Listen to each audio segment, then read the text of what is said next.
My dad and uncle. We're a family. Look at you. No! Don't! You fix her! She's in there because of you. Where are the bodies? Let me guess, he's your companion finally. Picked another one over me! Paris sucks. That's not the point she was making. These vampires. You're stronger. I am. Harder, too. But you gotta give up something to get something. You and me. Me and you.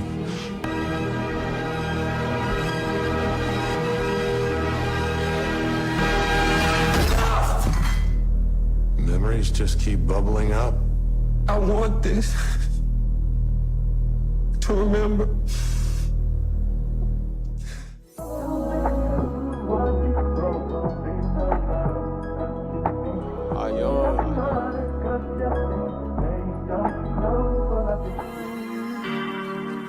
So many things I've got to tell you, but I'm afraid I don't know how. 'Cause there's a possibility that you look at me differently, love.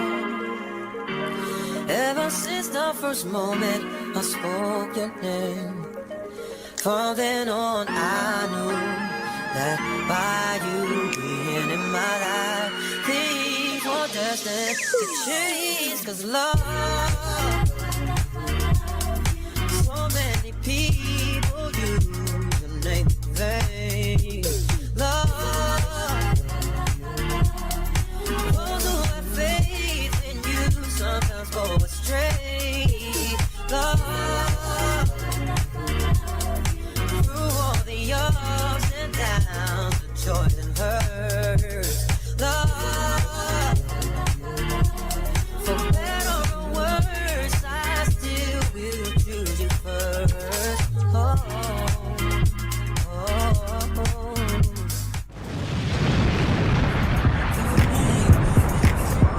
But all I do is think about the way you make me feel. 'Cause baby, the love is so real. Soon as I get home, when I can't hang it up with you, baby, I'll do what I gotta do.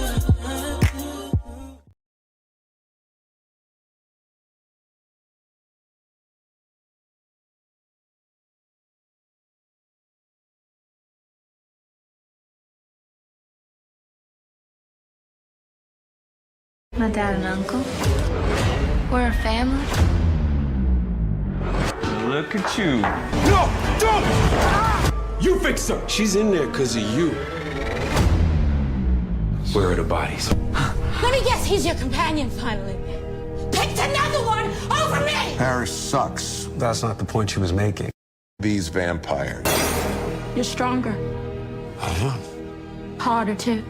But you gotta give up something to get something. You and me. Me and you.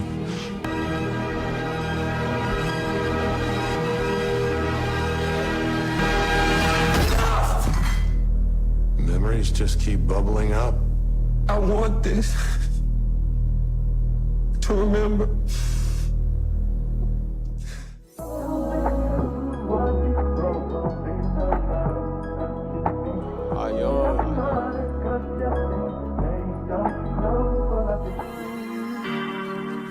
So many things I've got to tell you, but I'm afraid I don't know how. 'Cause there's a possibility that you look at me differently, love. Ever since the first moment I spoke your name, from then on I knew that by you being in my life, things were destined to change. 'Cause love, so many people use your name in vain. Love, those who have faith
Hello, hello, hello. Hello, Montage. Welcome to this good old interview with the Vampire Live. These are going to have to go. How is everybody doing? This is not Tyra. This is Lestat. Address me as such in this good old chat, okay? We made it, y'all. It is the finale, and I could not be more excited. Like, it's so many of you guys here, and we are just getting started. And I love to see it. This has been like a really, really great journey. I am not going to waste any time. I know what y'all came here to see. If I'm like this, I want to know what the girls look like in the back. What do they look like in the back? Y'all know I have to represent for my mans because he came back from the dead. Am I not back from the dead? We love it. We love it. We love it. Who am I going to bring out first? You know what? I had like one too many enemies this finale. Like it was a lot of people on my head top. But it was somebody here who had a personal vendetta against me to keep me away from my man. Thank you to my man. Armand, what's good? What is good, Armand? Cause who gonna check me? Who gonna check me? Okay? Cause can't none of y'all whoop my ass. I mean, I could try. I could try. I really feel like I could give you a run for your money. It's been a long time. It ain't the 18th century no more, boo. I think I can run you a favor real quick. Check me. I just ate and I'm good. Okay. So Armand, what did you think about this episode? Louie was looking good. We got the truth found out and some things like that. Lestat was looking good and everything like that. And the ending was beautiful. Beautiful ending. And I got my tree back out that reading room. You know what? That tree was thrown out with the rest of your stuff. You ain't getting nothing. That tree was thrown out with your clothes, your shoes, your blade shades. That was thrown out by my man. You ain't taking nothing. All right. And I got a fledgling. Oh, Lord. We're going to get into that fledgling. I just feel like we need to bring out the man of the hour because he is a hot commodity out here in these streets. And he had the best send-off this episode. Made me fall in love with my mans again and realize why I love me some Louie. Did you see when he said, like, come find me, I own the night? I was feeling that. But, the Louie we got backstage don't look like he owned the night. He looked like he's been had in the nighttime. Come on out of here, Louie. This was Louie at the trial. Listen, Louie is fine. Louie is, very headstrong, but Louie has gotten his behind whipped several times in this show and in this season. And so, I say I'm gonna show everybody what it's like when he's down because he's up right now. At the end of the show, he's up. So I just want to represent for Louis Dulac out the 7th ward. Okay, I just want everybody to know New Orleans Louis is back, and that's the New Orleans Louis that I love to see. Okay. Oh gosh! Oh, I'm about to cry some more blood tears. You cracking me up. Louis, what did you think about this episode?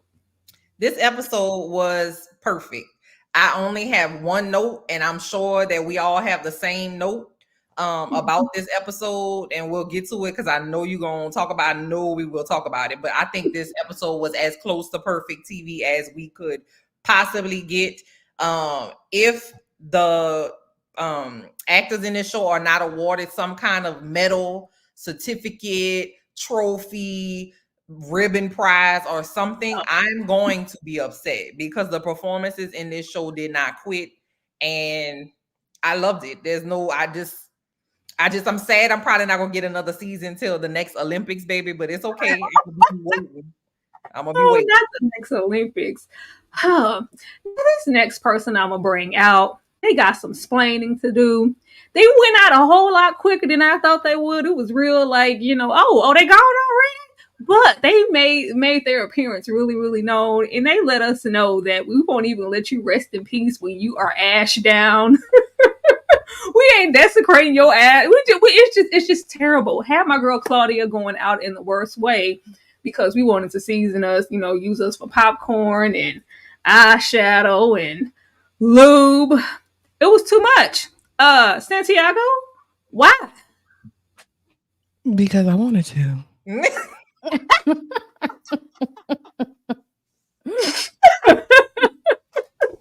And I do it again. Period. And I do it again. And I do it again.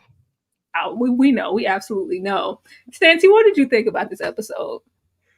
This episode was incredible. You hear me? It gave everything I would have delivered. You know what I'm saying? Had I written the episode. No, it was a masterpiece. I mean, this is like really a masterclass in how to give us resolution, but still have us wanting more. You know what I'm saying? Still left me on the edge of my seat, but I had resolution. I had closure, especially with Louie and Lestat. It was beautiful. No qualms. And when I saw the Manicure 3000, the Vampire Manicure 3000, I was like, come on, Daniel. It's about time. It's about time, Daniel. You're welcome. Now y'all, I gotta try to get these teeth out for my girl. She's in the back. She went out in the worst way. She went out in the worst way, but in the best way possible, because only Claudia can go out like a G because she has been standing on business ever since we met her. Claudia, what did you think about this episode? Hello, everybody. I'm hungry. I'm hungry. Tell us about them windows. Oh, I don't like windows when they're closed. So, this episode, I don't like this episode because it's the close of the season and I want more. That's what I want to say. I really enjoyed this episode. I do have a couple notes as you guys were saying, but fantastic TV, lovely.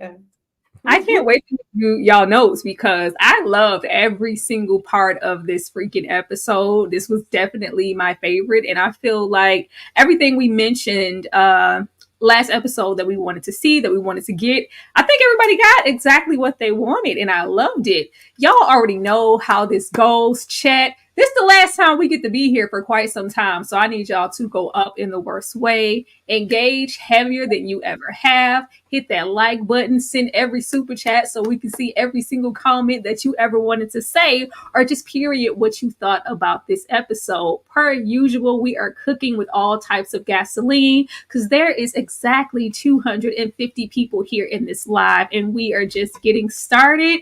Y'all know I'm going to show y'all some love. Let me get this super chat really, really fast. I seen one all the way up here at the top, and I really don't want to forget about it. Let's see. Y'all cooking in these comments. Where's the super chat? Oh, let me see. Oh, we got more than one super chat. Okay. Happy to see a season 3 is happening and happy to see it. Absolutely, TG coming through with the $2 super chat. We are really, really ecstatic, and I can't wait to hear towards the end what everybody is anticipating with season 3. Thank you for that one and this one as well. See, TG come through and get the party started because he said y'all taking too long. Tara is a white woman. Oh man, I am Lestat. Do not give me white woman stat. This is all Lestat, okay? Thank you, TG. Hi, Claudia. Love the costume. Yes. She looks absolutely amazing. Did the panel show up or what? Like, let me get back to the thing. Did we not show up and show out for y'all in the best way? Like, y'all ain't getting this nowhere else. Not from 5 beautiful women. Turn all the way up. Get them comments all the way up, get them super chats all the way up, and we will be right back. I'm going to already start it off cooking with Daniel showing this love because Daniel got turned at the end of the season, and I just feel like he finally get to be his best life and be the city girl that we always knew he was. We'll be right back. I'm out of town, thugging with my round, my coochie pink, my booty hole brown. I'm looking for the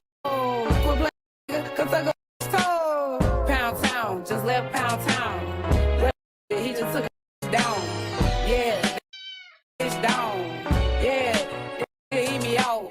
Pound town, just left pound town. Let my he just took it down. Yeah, down. Yeah, they eat me out. I'm out here in Miami, looking for the hoochie daddy. Where they get ready? My son need a new pappy. Too many bitches. Where the I'm trying to get my coochie stretched. Yeah. I'm trying to get my coochie stretched. Yeah. You know them dreadheads do it the best. Oh yeah. I like with a check. I want give me that. You know I'm sexy, I'm the best. I'm the best. I can't say his name because he be cheating. I love you, baby. Daniel is about to finally be outside. I have been waiting to make a Daniel montage forever because I have been waiting and anticipating him hopefully getting turned because we really didn't know where they were going. We got some super chats, y'all. I gotta read them. I have to read them. We love it. We love it. We love it. Thank you so much, Jay Antoinette, for the $5. We gonna start this thing off right. Love the costumes. Yes, we are. Thank you. Thank you. I appreciate it. And we have a super sticker here from Nightcore45 for the $10. Thank you. Thank you. Thank you.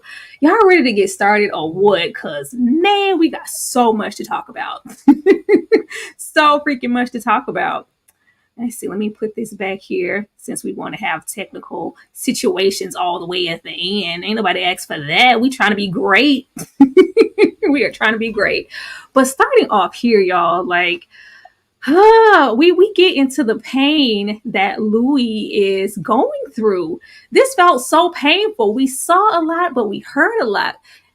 Louie talking about his ankles healing over those insulated rocks and the pain of that quiet, slow, easeful death brought us all the way back to Armand. That was absolutely sending me in the fact that we had Daniel immediately, per usual, on Armand's head top. Like, you know what? You could have got those rocks removed anytime you wanted to. Well, how do you know he didn't have them removed and he's just been lying to you for all these years for a fact? I was like, yes, Daniel.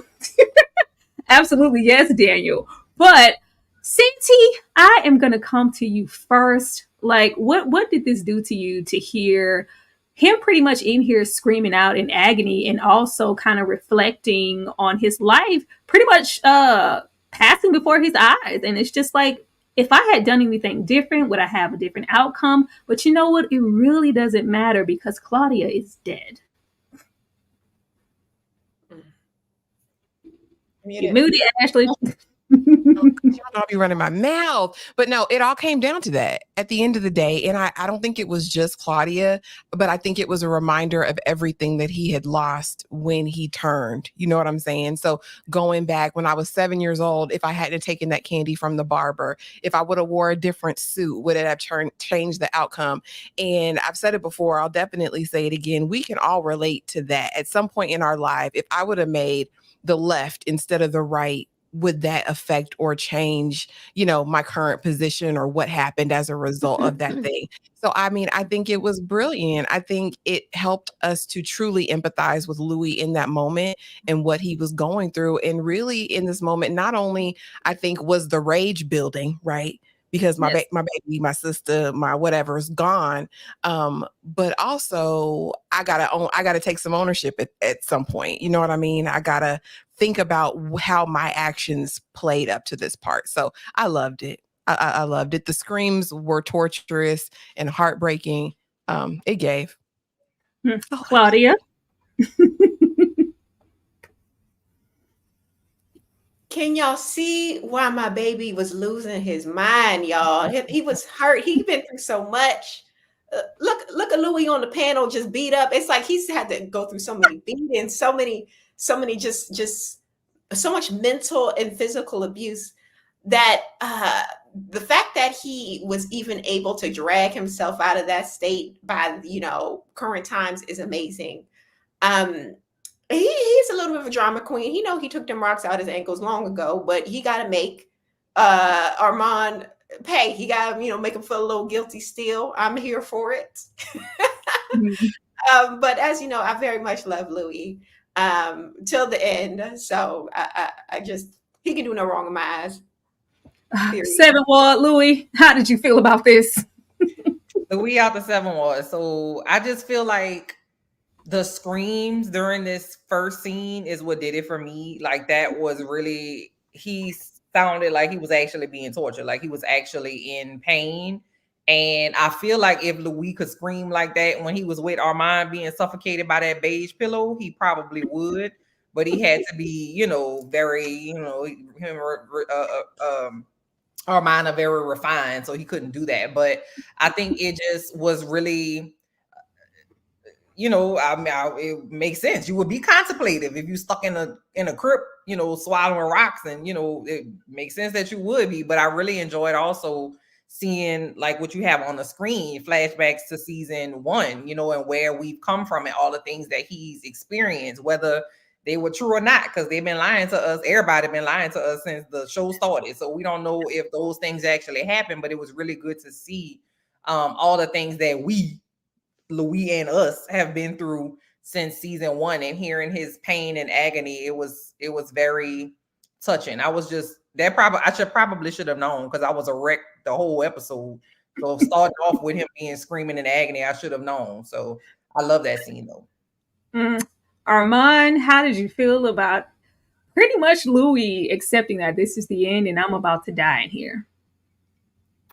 You know, I'm glad he kept those rocks in his. I think I would like for him to have kept those rocks in his ankle, because he needed a good reminder of how he failed Claudia.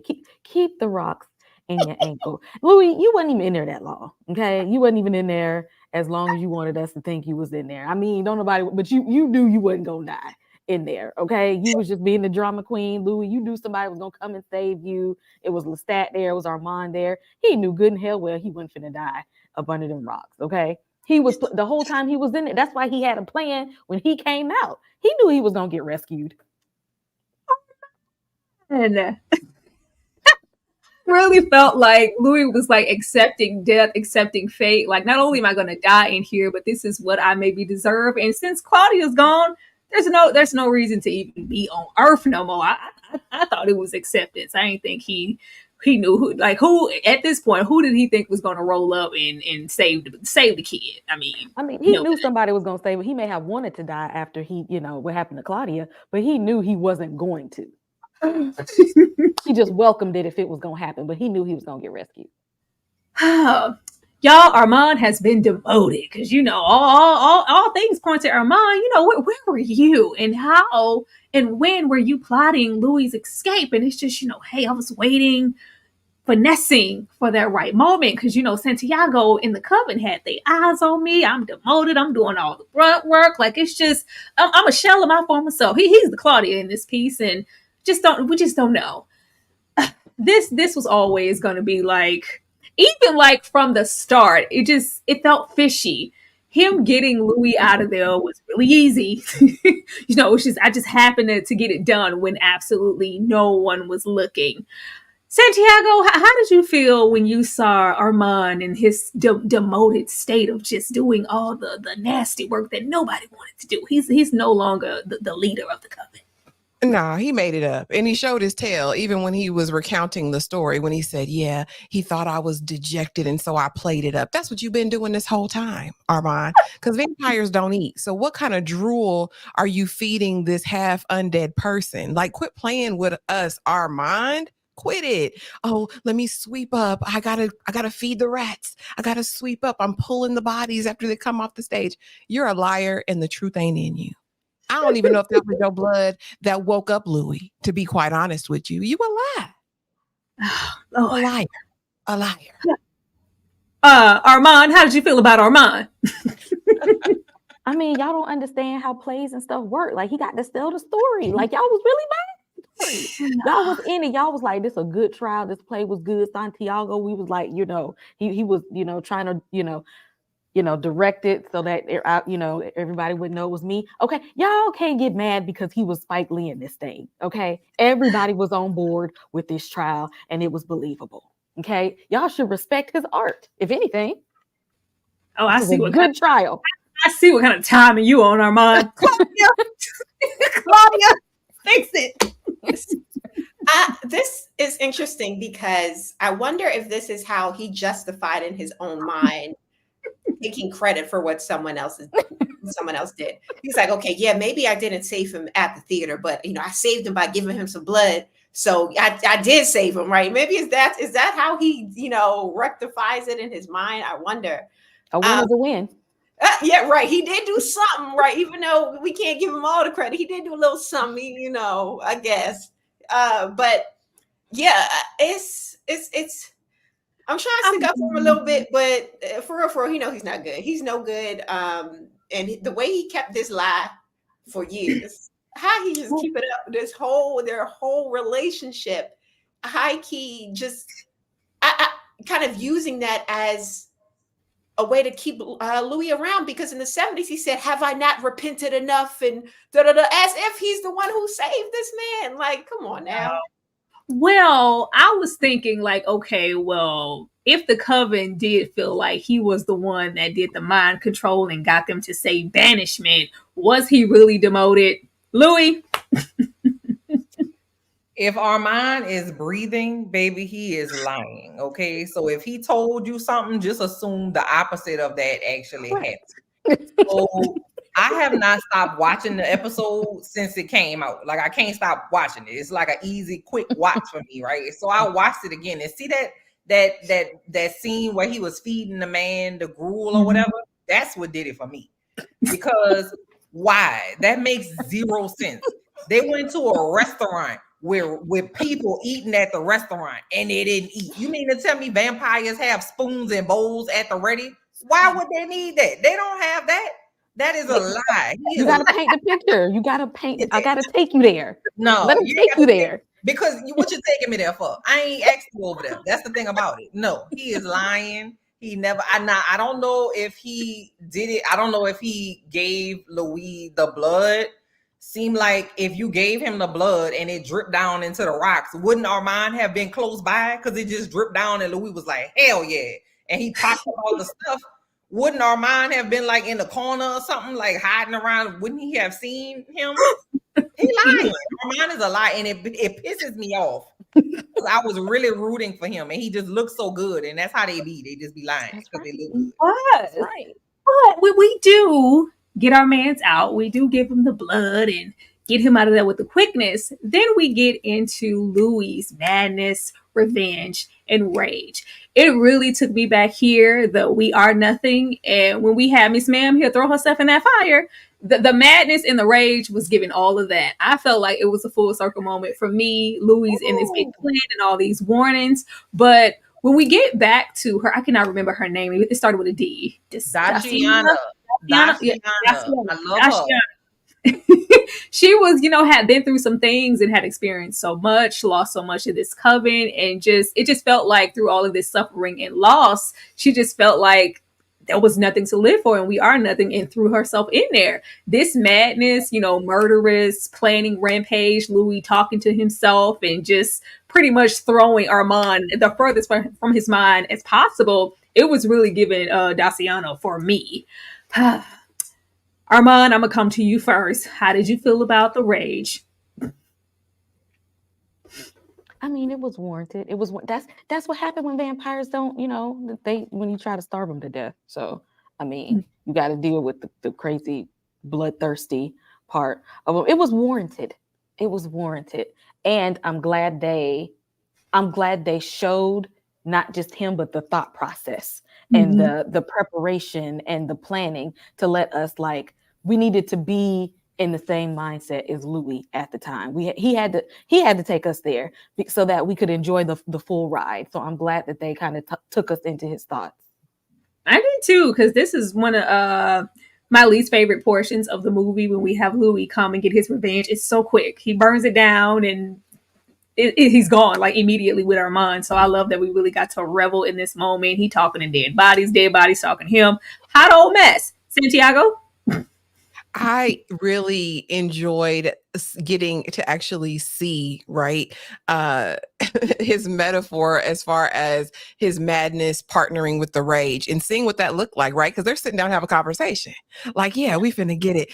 Jacob Anderson, embodied madness and rage in this moment. This performance gave me everything I needed, from him writing on the floor, spinning like, no, that's not going to work. I have to do it this way. Oh, well, I have my sickle. So if the fire doesn't burn him, I can come back with this. Okay, you got to go. Sam, you did this. Whatever, you did this, you did this. I was like, I lived for this moment, baby. Him dragging the bodies, filling up his gas tanks. I said, blow it up. Burn it down, Louie. Burn it down. I was absolutely here for every unhinged moment of this. Loved it. Loved it. What got me was he hit that full said Santiago, like, you gotta go first. Claudia, what did this do for you? Were you into Louie in his rage? I felt like this was just like a master class of acting, because the range of emotions that all of the actors of the show have to portray, and to this degree, it's beautiful to watch, just as a viewer. As far as the character is concerned, I am glad that he had this rage. He needed this. We already know that Louie is prone to depression and prone to mental illness. And had not been for this rage, he would have died in the coffin at the theater. So this is what pulled him through. This is what got him his revenge. Sometimes you need a little rage. Sometimes the rage get it done. So I'm glad he was able to harness it, even through his, clear mental break. He was able still to do what needed to be done on behalf of Claudia. So thank you, Daddy Lou, for sticking up for me after death. Louie? Fantastic. Louie? So like I said, I've watched it several times, and everything everybody said was absolutely accurate in terms of Jacob Anderson's performance. The thing that I thought on like the third watch was, I wonder how much of this scene was ad-lib. Like, I know they probably said, Louie descends into madness, and how much of that was Jacob Anderson, how much of that was the script. Because see, with that cat, baby, when he meowed at that cat, I doubt that they wrote that into the script. I know that they didn't write that into the script. Louie meows at a dead cat. I doubt it. So he took the liberty of meowing at that cat, and I had to rewind it because I wasn't paying attention because I was giggling. But I felt like it was really cool to see, madness, rage, and sanity in the same place at the same time, in the same person. Because his plan was it was very logistical. Like he was like, okay, he had contingency plans in it. Like, okay, if they run away, I'm gonna hit them with the sickle. And if the sickle don't work, then I got him on the motorbike. Like, he really was planning it out, even though he was nuts. And I really appreciated also the garbage man or the graveyard man that was helping him as well. It was a team effort. So the cat, Louie, the garbage man or whatever, they all helped him to make sure that the Theatre des Vampires was no more, and it was a group effort. So that needs to be acknowledged as well. Child, not the dead garbage man being the assist. Oh, we got some super chats here in the house. Let me be sure to read them. Thank you so much, Joe March, for the 1999. It is greatly appreciated. You guys look great. The vamps are all terrible, but Armand is the worst. Thank you. I concur. He is. That's that gremlin behavior. Thank you so much for the $1.99. Louie said meow to that cat. Yeah, he did. He did. That sent me. I really thought that happened in my mind. So just like you, I had to run it back. Like, what? I was like, oh, I just thought I was tripping for a second. But he did. He was in there. My part was when he said Santiago, and when he said, yeah, I couldn't save him. I couldn't. Shut up. Stop talking to me. Shut up. Shut up. I'm always here for a shut up. Thank you so much, our hero, for the $10. Thank you, ladies. I just love this. We do too. Thank you for y'all coming through. We appreciate it. Getting back into this, y'all keep it going. Like, oh, y'all have no idea. We've been planning this forever. No loyalty to your coven of hundreds of years. If I'm not with him, I am nothing. Oh, Lord. We knew, I don't know if y'all knew, because we do have our portion of the story where you can completely see that Daniel is conspiring with RJ to like send me the hammer. Send me the hammer. I got something. Send it on over. We don't know exactly what it is. Yeah. But just from the way that Daniel was talking, it was just like, I'm over you. I am completely over you. But Louie, I'm gonna come back to you. How did you feel when we had Daniel go, you know, did you have no loyalty? You're coven? Hundreds of years? Did you not think to warn them? No, I was just hyper focused on Louie because without him, I have nothing, like Whitney Houston and Bodyguard. Listen, Daniel Malloy will tell you a joke, but baby, he will never tell you a lie. Daniel Malloy is gonna keep it a band at all times. Daniel has been pissed that Armand even was in the interview in the first place. When he sat next to Louie and they was all sitting on each other's laps and stuff, and it was super close, that annoyed him. He wasn't there for him. And he has been annoyed with Armand ever since. And then to top it off, he and Louie figured out, you know, what Armand had done in San Francisco. Daniel was holding a grudge. You know, Louie, Armand just gave him some yam, or he gave Armand some yam, and it was all good. It was all over, but the crying. Daniel hadn't moved on yet. He was holding a grudge. So, you know, I appreciated Daniel calling a thing, you know what I mean? And kind of letting it, you know, be clear. Like, I know something is amok right here. Like, he didn't know what it was at the time, but he knew something was sketchy. And I appreciate Daniel for being the voice of reason at the table, because Armand is a liar. And Louie is he just look at his little posture. He just so sad all the time. Claudia, why didn't Armand want his coven? Is there no loyalty? Armand, I can't. It's just his desire for love. That's all it is. He desires love from a man, and he said, all right, he ain't getting it from the coven anymore. They already about to usurp him, so he gonna try and get it, what's left of it, from Louie. And I love that Daniel, he doesn't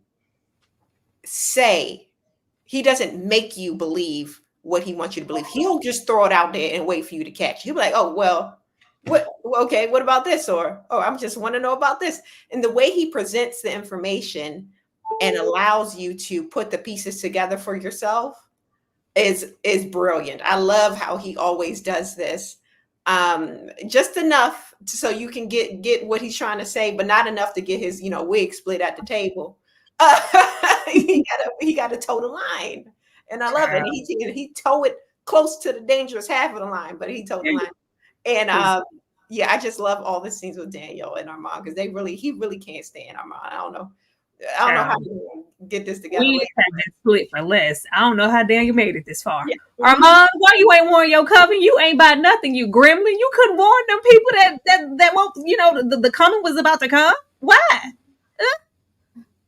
I'm just trying to figure out why Daniel ain't say thank you, because if it wasn't for Armand, Louie would have killed him back in San Francisco. Okay, where is the gratitude? Instead of all the little snide and shade that he be throwing, where is the, you know, thank you, because if it wasn't for you, my new best friend Louie would have killed me a long time ago. Thank you, Armand. I appreciate that you always protecting me when Louie be trying to do stuff on the slide. When he lose his temper, you always come in here nice and calm. Ma'am, we would not be harboring over 1973. No. Daniel still is. He's still mad. He was like, no, I ain't forgiving you for holding me hostage for like a week. Santiago, please. Why didn't your mans warn y'all? Girl. So here's the thing. Daniel sick of seeing Louie be a battered and abused husband out here in these streets. He said, you were abused, Louie, in your first relationship. Now I'm literally sitting here watching this man gaslight you. We know your mind is bent, Louie, at this point. So let me help you. Let me help you come out the face. And it didn't help. He was getting messages every 2 seconds from the Talamasca, giving him a little bit more information every single time. But let's get on Armand's head, because this really took me to a level of piss offedness, right? If I'm not with him, I'm nothing. Sir, what was you before? You lived a couple hundred years before you met him, and you was something then. So how are you nothing now? Be so freaking for real, Armand. It made me want to.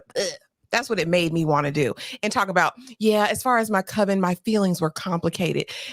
Sir, Your feelings weren't complicated. You were still mature, whatever. Correct me. Y'all gonna correct me in the comments anyway. Whatever the word is, you was still the boss. You was still the boss, running everything. This, oh, woe is me. I just want to be loved. You'll never be loved, Armand. Oh, not never. I mean, you know, if he ain't grown in these 80 years and learned not to lie, I don't. It's no hope for you, Armand. Before we jump into Louie burning it down, let me read some more of you guys' comments. Y'all keep it going. Let's see. We got $5 here yet again. Thank you, thank you, thank you. Things would have gotten real weird if that cat meowed back at him. It absolutely would. It absolutely would. I would have ran it back 3 more times. Cause what? That would have really stopped him in his track. Thank you, thank you, thank you, Tony Roberts for this $1.99. Armand was like, I'm leaving here with something. I'm leaving here with something. Thank you. He left with a fledgling and his tree. I'm leaving here with something. I'm leaving here with something or somebody. Like, oh, we had to go through all of this to leave here with something. Before we jump into him leaving here with something, we got to give it up for my mans, because I was anticipating this rage, this revenge, and all of these good things, and Louie absolutely delivered. We will be right back. Y'all keep running it up. We have almost 100 people here in this live. We love to see it.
Okay, I'm sorry.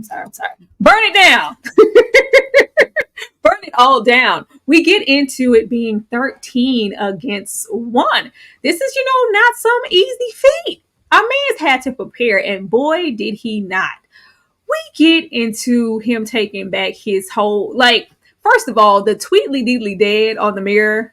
That absolutely sent me somewhere that I did not want to be. But if I can be honest, I ain't give 2 hells about none of the people in that coven. I was waiting to get to Santi, honey.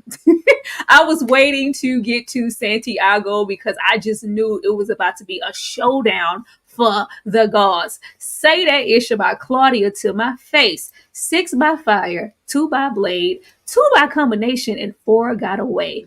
Can I be called Santiago? Oh, that sent me. Oh my God, it was everything. Yeah. Better yet, Francis, child. Bye-bye to them sister wives. Santiago, I am going to come to you first because, my boy, I expected a little bit more fight out of you. I thought we were going to be, tussling for a minute. We were going to leap into the sky, throw some fly. I was like, oh, we just going to come out and chop my boy's head off. Santi, what happened? And kick it like a soccer ball. I said, well, dang.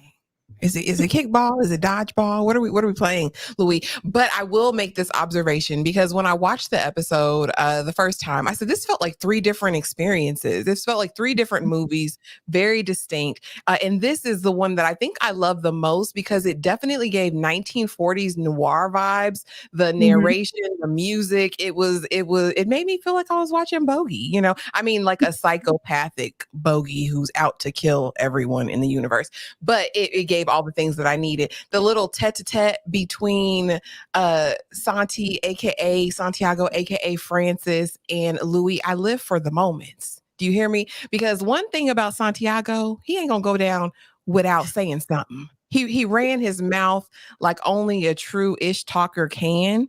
And even, up to the point where he flew up out the sewer and got wiped out and head kicked like a football.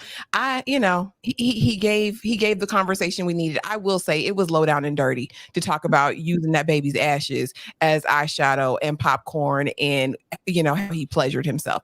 I didn't like that part. But Louie, you gotta pay. Especially after that little note on the mirror. He said, don't blame Armand. Don't blame anybody else. This was all me, Santiago. But unfortunately, Santi, it wasn't all you. You had help. You had a big helper. Which makes so much sense when we get into the narrative of him saying, like, this whole portrayal of this Santiago, baby, you ain't never been that. You've been putting on for these people the whole time. You've been weak. You didn't even have no air in your chest. You was trying to be cute. That's why it was so easy for him to run across that table that episode and grab that tongue. You were all talking actor. Your name is Francis. Come outside, Francis. I'm trying to see something. Louie, what's happening here? You know what I thought about when he called him Francis was the freestyle in 8 Mile when he was like, your real name is Clarence. Like that's how I kept But I thought it was really good. I couldn't figure out where Louie got all this man biography from. Like, where did he pull up all this information from all that time? Maybe he had it the whole time. I don't know, but I just love that. I thought it was the perfect time to pull it out, Francis. And he kept calling him Francis, and it made sense because looking at Santiago, he doesn't give Santiago. He gives David. He gives like Peter. Or like, you know what I'm saying? Like a James. He don't give Santiago. So that makes sense. That's like his little alter ego. So I thought the scene was dope. I agree. It was very like, it could have been black and white. Like it could have been, you know what I mean? Somebody with a, and I think maybe that's why Louie had his trench coat on in this scene, because back in the 40s in the black and white noir movies, everybody had a trench coat on, baby, and a little hat. And you know what I mean? It was like a vibe. It was like a look that they had. But I just thought Louie looked very sexy and crazy in this scene. And I really, really enjoyed it. I was disappointed that Santiago went out because I want to see them fight. I want to see these vampires scrap in the streets and destroy things. And they haven't done that except for Armand and Lestat. But that was only like for 3 seconds. So hopefully next season they listen to me and make them fight more. But I was glad that Louie stepped on his head and it was really fun for me. It was really great. And I also realized too that you have to separate, because I was like, why he just didn't burn them? Like I thought you had to burn the bodies to, kill them. But somebody in my comments said that if you cut their head off, you have to separate the body from the head or it'll like reattach and then they'll just be back to normal. So that's another reason he kicked it down the street. But that was good. I like he stepped on it and kicked it. That was fun for me. Armand.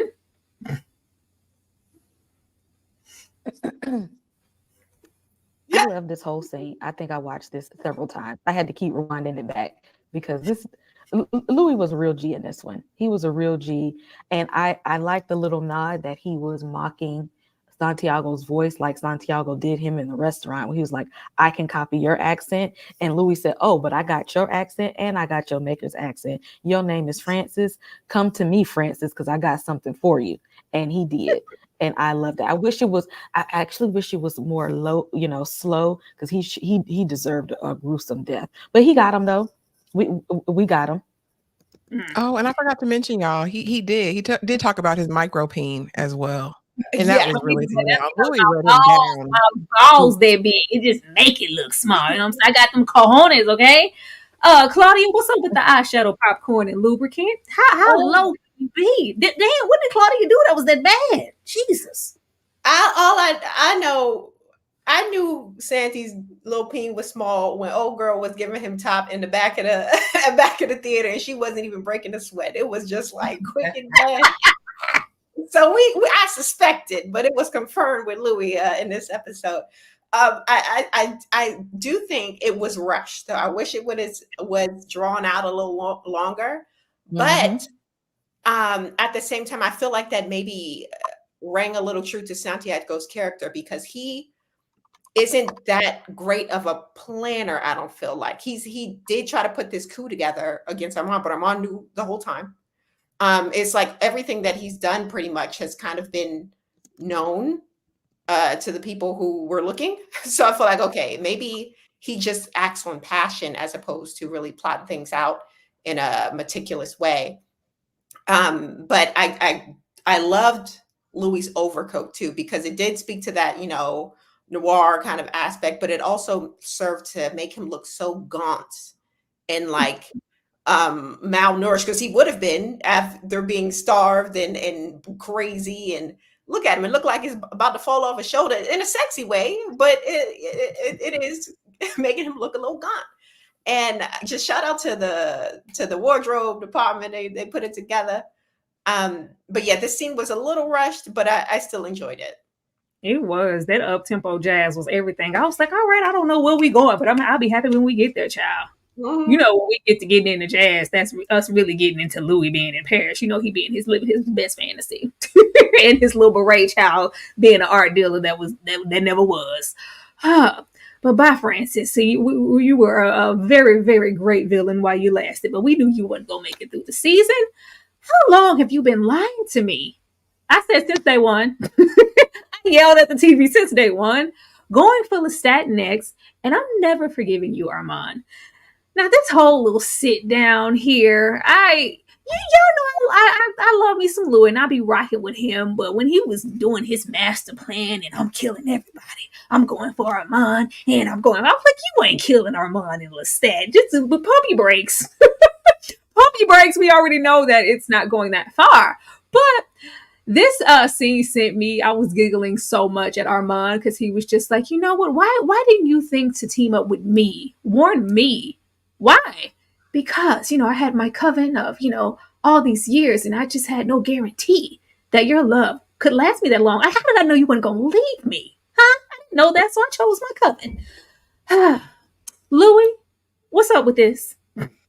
So in this scene, I just was thinking about what the hell is wrong with Armand? Like, first of all, why would you even? So it really frustrated me in this scene, because he's the throw a rock and hide your hand spokesperson of the world. Like, you do all these terrible things, lie about it, manipulate, move the puzzle pieces all around, get caught. And then all of a sudden you got your doe eyes out. All of a sudden, I didn't know if you were going to love me wait, first of all, no. It's like, I understand that you were, you have a traumatic backstory and you were made as like a young man and you ain't really know, but you also old as hell. So I really don't have time for that. I was very frustrated by him in this scene, because he could have done that with Louie. Louie looked like they're trying to get me. Oh no, we gonna get them type of dude. Yeah. So if he wanted to do that with Lestat, Lestat must be talking about me. Sometimes. Girl. If he wanted to do that with Louie, I know Louie would have been about it. Like, Louie could have been like, yeah, we're gonna Thelma Louise this thing together, and we would have did it. But Armand is just a liar and a cheat and a deceiver and a heartbreaker. And I just really am upset with him right now. Oh, these are the things that make me mad at Louie, though. Like, this whole scenario should have told you that this man is no good. Like, he had every opportunity to save you, to try to save Claudia, to even just give you a warning. And you do, like, the fact that he didn't. But, Louie is always trying to think the best in the likes of Armand and even Lestat when they're doing Armand got that yam. Armand got the yam. That's what it is. Because Claudia said, when you get in love, you get dumb. He looked at Armand and them suspenders in them eyeballs and thought about that coffin rocking back and forth. And he was like, oh, maybe it wasn't that bad. I mean, no. So we be all right. Speaking of yam in suspenders, Santiago, what's up with this? You muted, Ashley. Oh no, girl. Because I be talking. Okay. Yeah. Armand's lied from day one. Absolutely. When he said, oh, the night you changed Madeline, why do we continue on in the lies? Like, it's like, once you get exposed, why don't you just own it, Armand? That way you might have had a chance to have received real love at some point in your life. But here's the thing, right? With Louie in this moment, I love this Louie, right? I loved Louie saying, all right, that's enough. I'll never forgive you. Wake me up when the night falls so I can go see about Lestat. That's the only thing you're good for, right, Armand, in this moment, is to be my alarm clock. So do that. And he did it because he likes the drama as well. But what I think is so interesting, and this is probably one of the things I don't know if the show fully captured, right? Because I've heard it and I've read it online multiple places, that Armand's embrace of the laws is something that like sustains him. And so him holding the, those whatever laws so close to his heart, I wonder if that's what causes him. I'm not giving no excuses to Armand, y'all, but I wonder if that gives him his justification for all of the lies and deceit, right? And all of the things that he perpetrated behind Louie's back. But again, like I said from the beginning, Armand never really loved Louie. He wanted to possess Louie. And so it doesn't surprise me any of his actions or any of these lies. Claudia? I'm leaning towards, yeah, he definitely wanted to possess Louie. It's giving less love and more of the reason why he went along with it was to bring Louie to heel in a way, like to humble him and put him in his place in a way. Because Louie was starting to he was becoming less enchanted with Armand in a way. And also, it was just I don't know. It just feels like he just did this to bring Louie to a heel. And I love the scene because visually, you see they're in the dark and there's this slither of light in between. So things are coming to light here. It's slowly things are being revealed. I love that about this scene.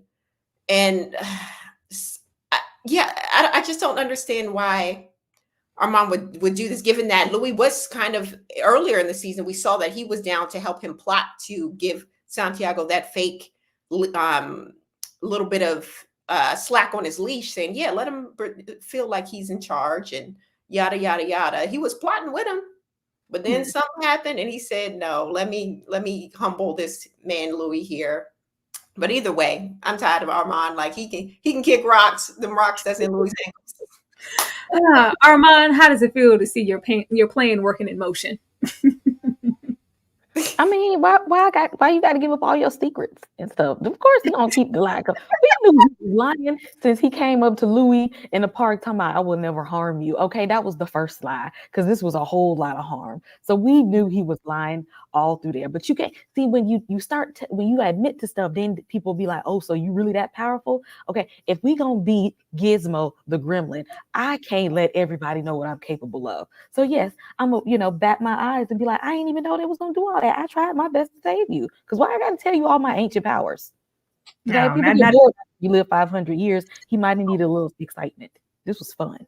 Hey, that's right up there with his. Why did I give you my one cowardly act as if he ain't been a coward all this time? Oh, let me read these super chats.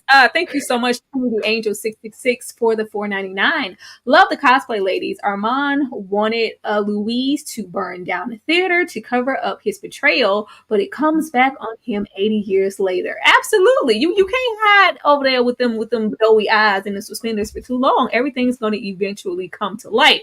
I hate that it took 80 years, but it came. Thank you.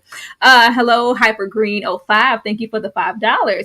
I expect Lestat's story to span 2 seasons and we'll probably see Akasha at least once. I'm hoping to see a lot of Akasha, honestly.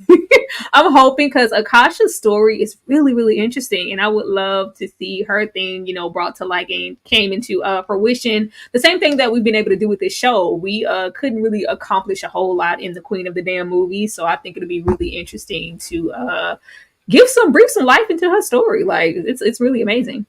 Here to be entertained. Us too. Thank you so much for the $5. My favorite part was Rashid get dinner started. Rashid, baby Rashid. He did. That was good. Rashid said, I already know what's bad. I've been on borrowed time working with the Talamaster anyway. I'm getting the hell out of here. As you should. At least somebody did, because Daniel was sitting there. Oh, Lord. Thank you so much for the $5. Now, this is for somebody on their channel. Who is this for? Because y'all need to read it. They blessed you. This is not for me. Ashley, is this you with the $50? That's got to be L, I think. It must be L because it's not me. Yeah. It's gotta be L. She's muted, I think. Louie, is it me? I'm not paying attention. Wait a minute.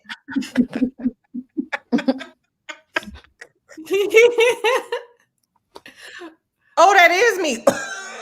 I can't stand her. Well, not do. Okay, to the lovers, Louie and Lestat are mine. Bye, bitch. Santiago, at least one head was good for something. And RIP, Algie, Claudia, job well done. Ladies, I've loved watching your live. Thank you, Trice, P, and M. I appreciate that. That's a big boss move. Yes, that is. Thank you. I thought she should have read that herself because that's $50, $40. Because that's $50. Right?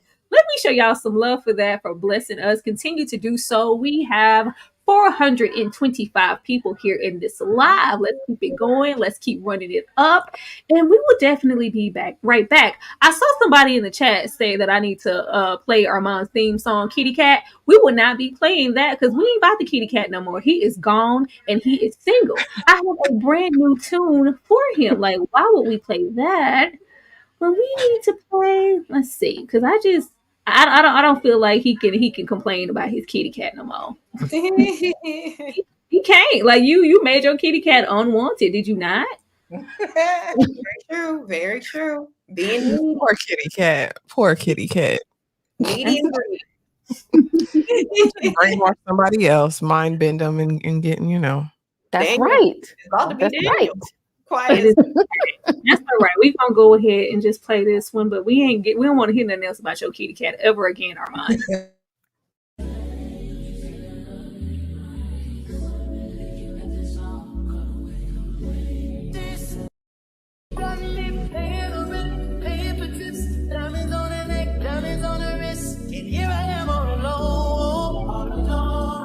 I'm so cold, you got me out here. I've been taking on all this baggage, adding on so much weight. Had me thinking that I was average, when you really don't play.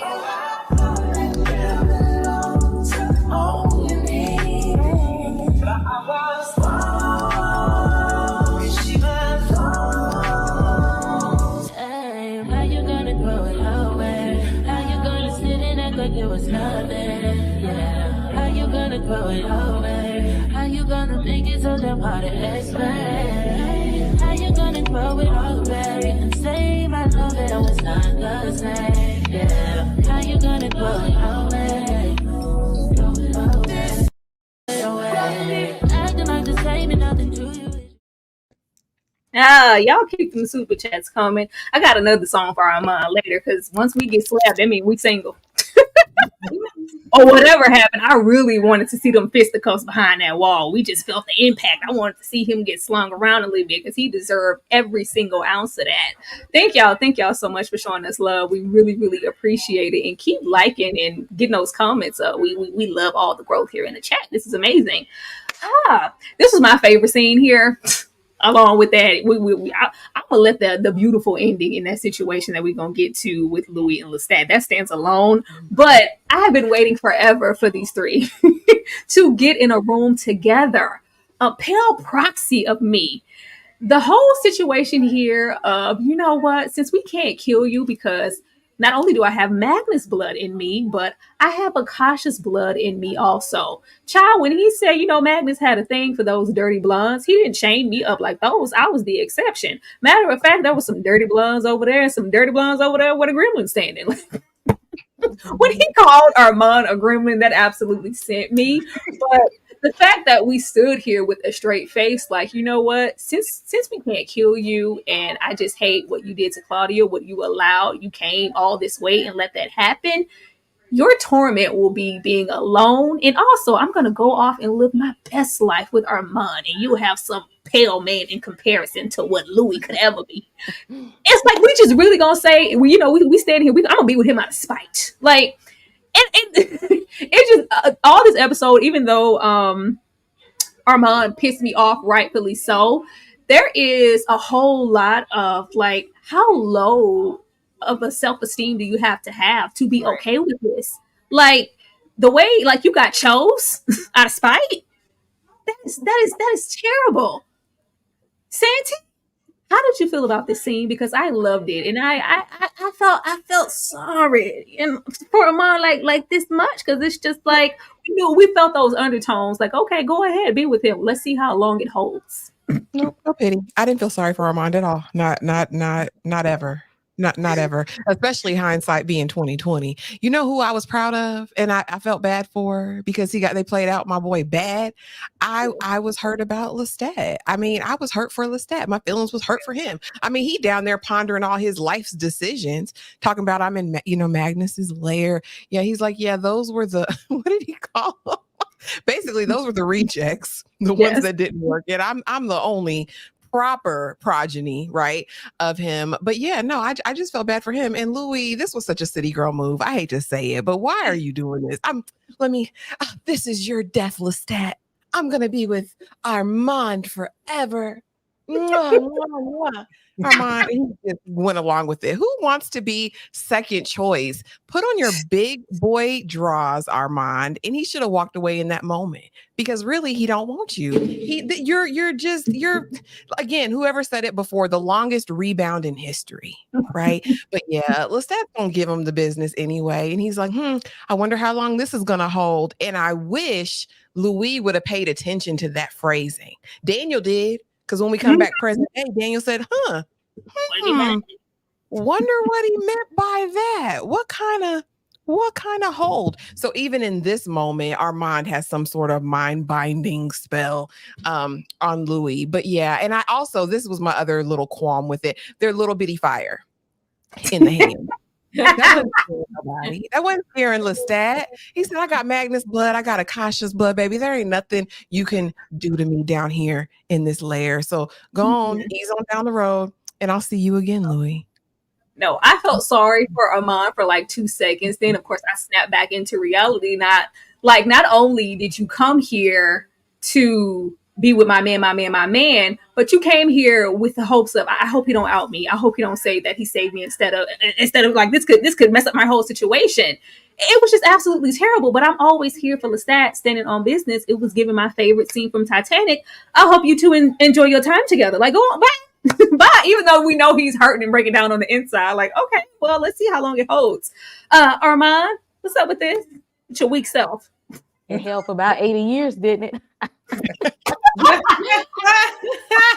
tried to kill him and still walked away with him in the end. Y'all got to know that. Give it up for him. That was smooth. Okay. Like I tried to burn you and your sister, and I had you burnt down the whole theater for me. Okay. And I still had you for about 80 years. Almost killed you. You didn't know it. I hate it, Armand. I hate it. Okay, I'm not about to play with you in this live because this giving like it worked for 80 years. Yeah, you had it your way, I had it mine. I had you for 80 years. Say it, Claudia. I love this scene because Lestat, he gonna be sassy one way or the other. He gonna get a little slick comment and ain't nobody gonna check him. That's what's funny. They never checked this man. He said whatever he want. The fact that Armand came in there knowing that Lestat could out him at any second, I know he was sweating in his boots, girl, and couldn't wait to get out of there. That's why he was letting Louie, kiss and leave, because he was like, let's just go, baby. Just he couldn't wait to get out of there. But I do, hindsight, I feel bad for Lestat a little bit, knowing what we know, because they just put each other through it. Like Louie said, he killed Lestat, but he couldn't burn him. And Lestat put him through this trial, had him tortured, but couldn't kill him. So it's like their connection is so toxic and horrible and strong. It's so upsetting. It's terrible because it's like we could, and it's the same. Like it was just a push and pull. Like nobody here is really better than the other. Lestat didn't go out of his way to save Claudia neither. Like It's just really, really bad. But it is, hindsight is absolutely 2020. I just love the fact that Lestat is not overly over there harboring information, but for him to come back here and stay here, this is really the beginning of him contemplating, like, yes, I went through with it, but why? Like, he's really starting to deal with those demons. And I think that was partially why he also just kind of let Louie go and not say anything. Louie, how did you feel about this?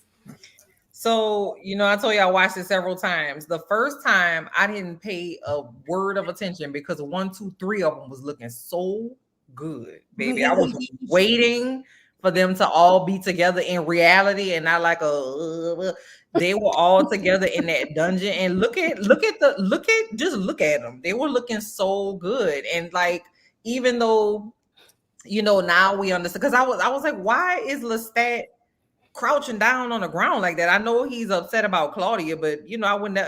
Armand, Lestat just don't seem like the sit on the ground type person. Like, why is he down there? Just looking so downtrodden. But when he got up and they had that whole exchange, I was like, baby, this is tea right here. Like, they were just being so sassy with each other, and I loved it.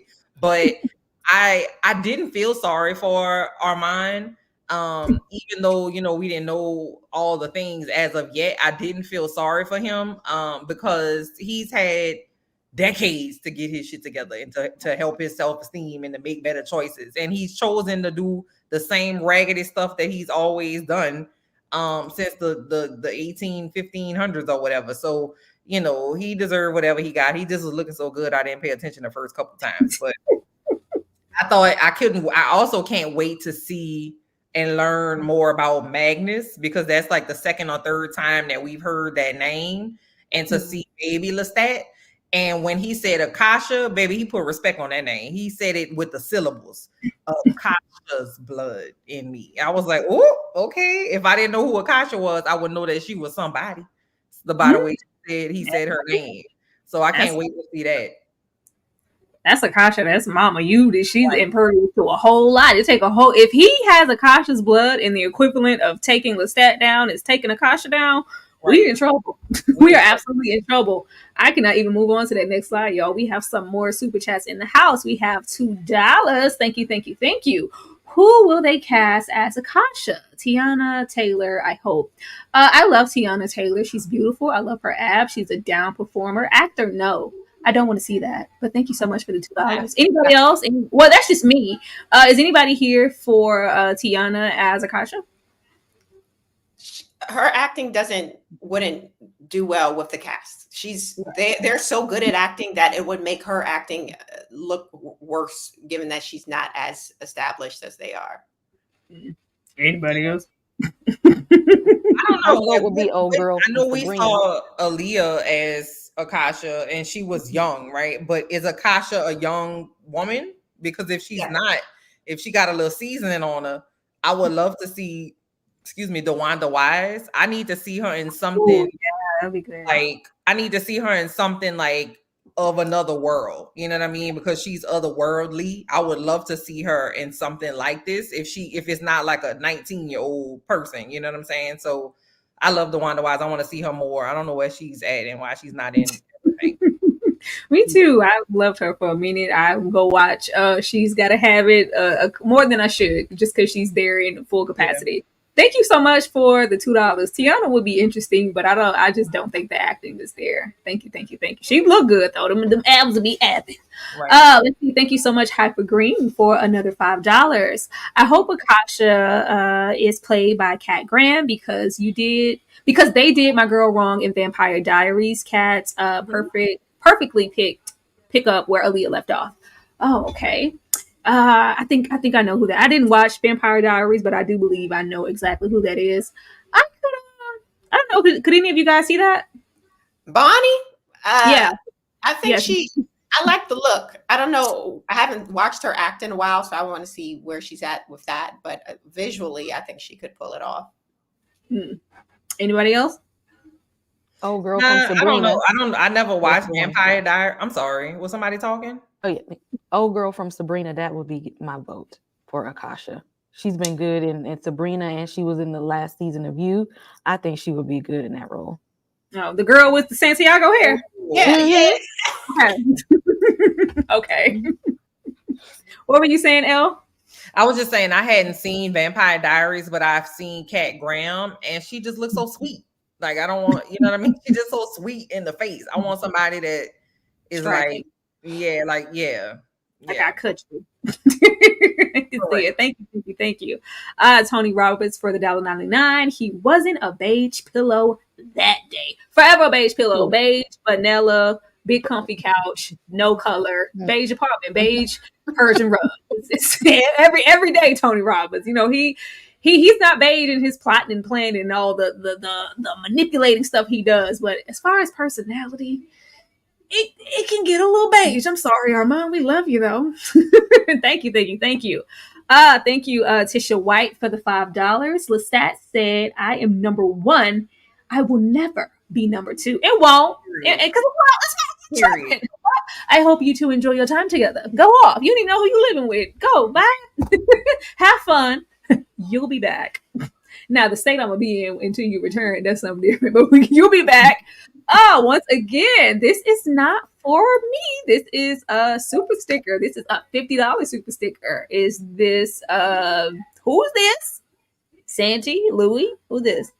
That's Louie. Thank you, Candy. Thank you very much. I appreciate you. You said, is this you? Yeah. Oh, let me find out. Let me find out the people are over there. Thank you, Kathy Jones. We greatly appreciate it. Oh, y'all, it's some more. Let me scroll down. Oh, snap. Who is this? Who is this for the $100? Thank you. Who's this? Is this me? Yeah. It must be you. Yes, you are Louie.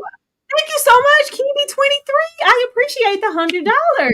Something for each of you for all of your hard work. I love your coverage, humor, energy, and insight. You all make a good team. First super ever. Oh, thank you. Well deserved. We appreciate. Oh, let me go run it up because y'all trying to keep lights on at the facility. Thank you.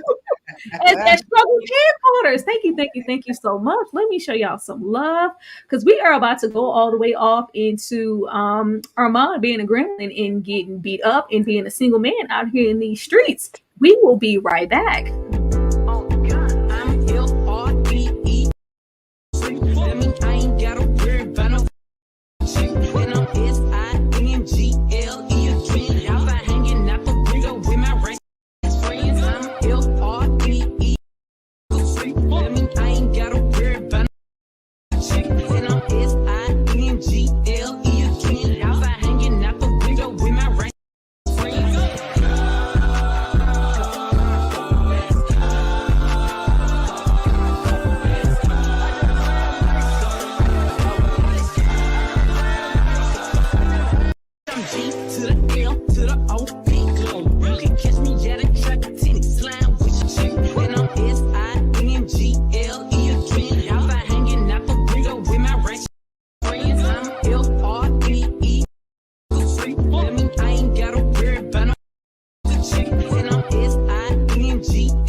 It's all right, Armand. I do believe somewhere under some rocks there is a man out here for you. But what we're not going to do is start it off with a lie and end up how we ended up here.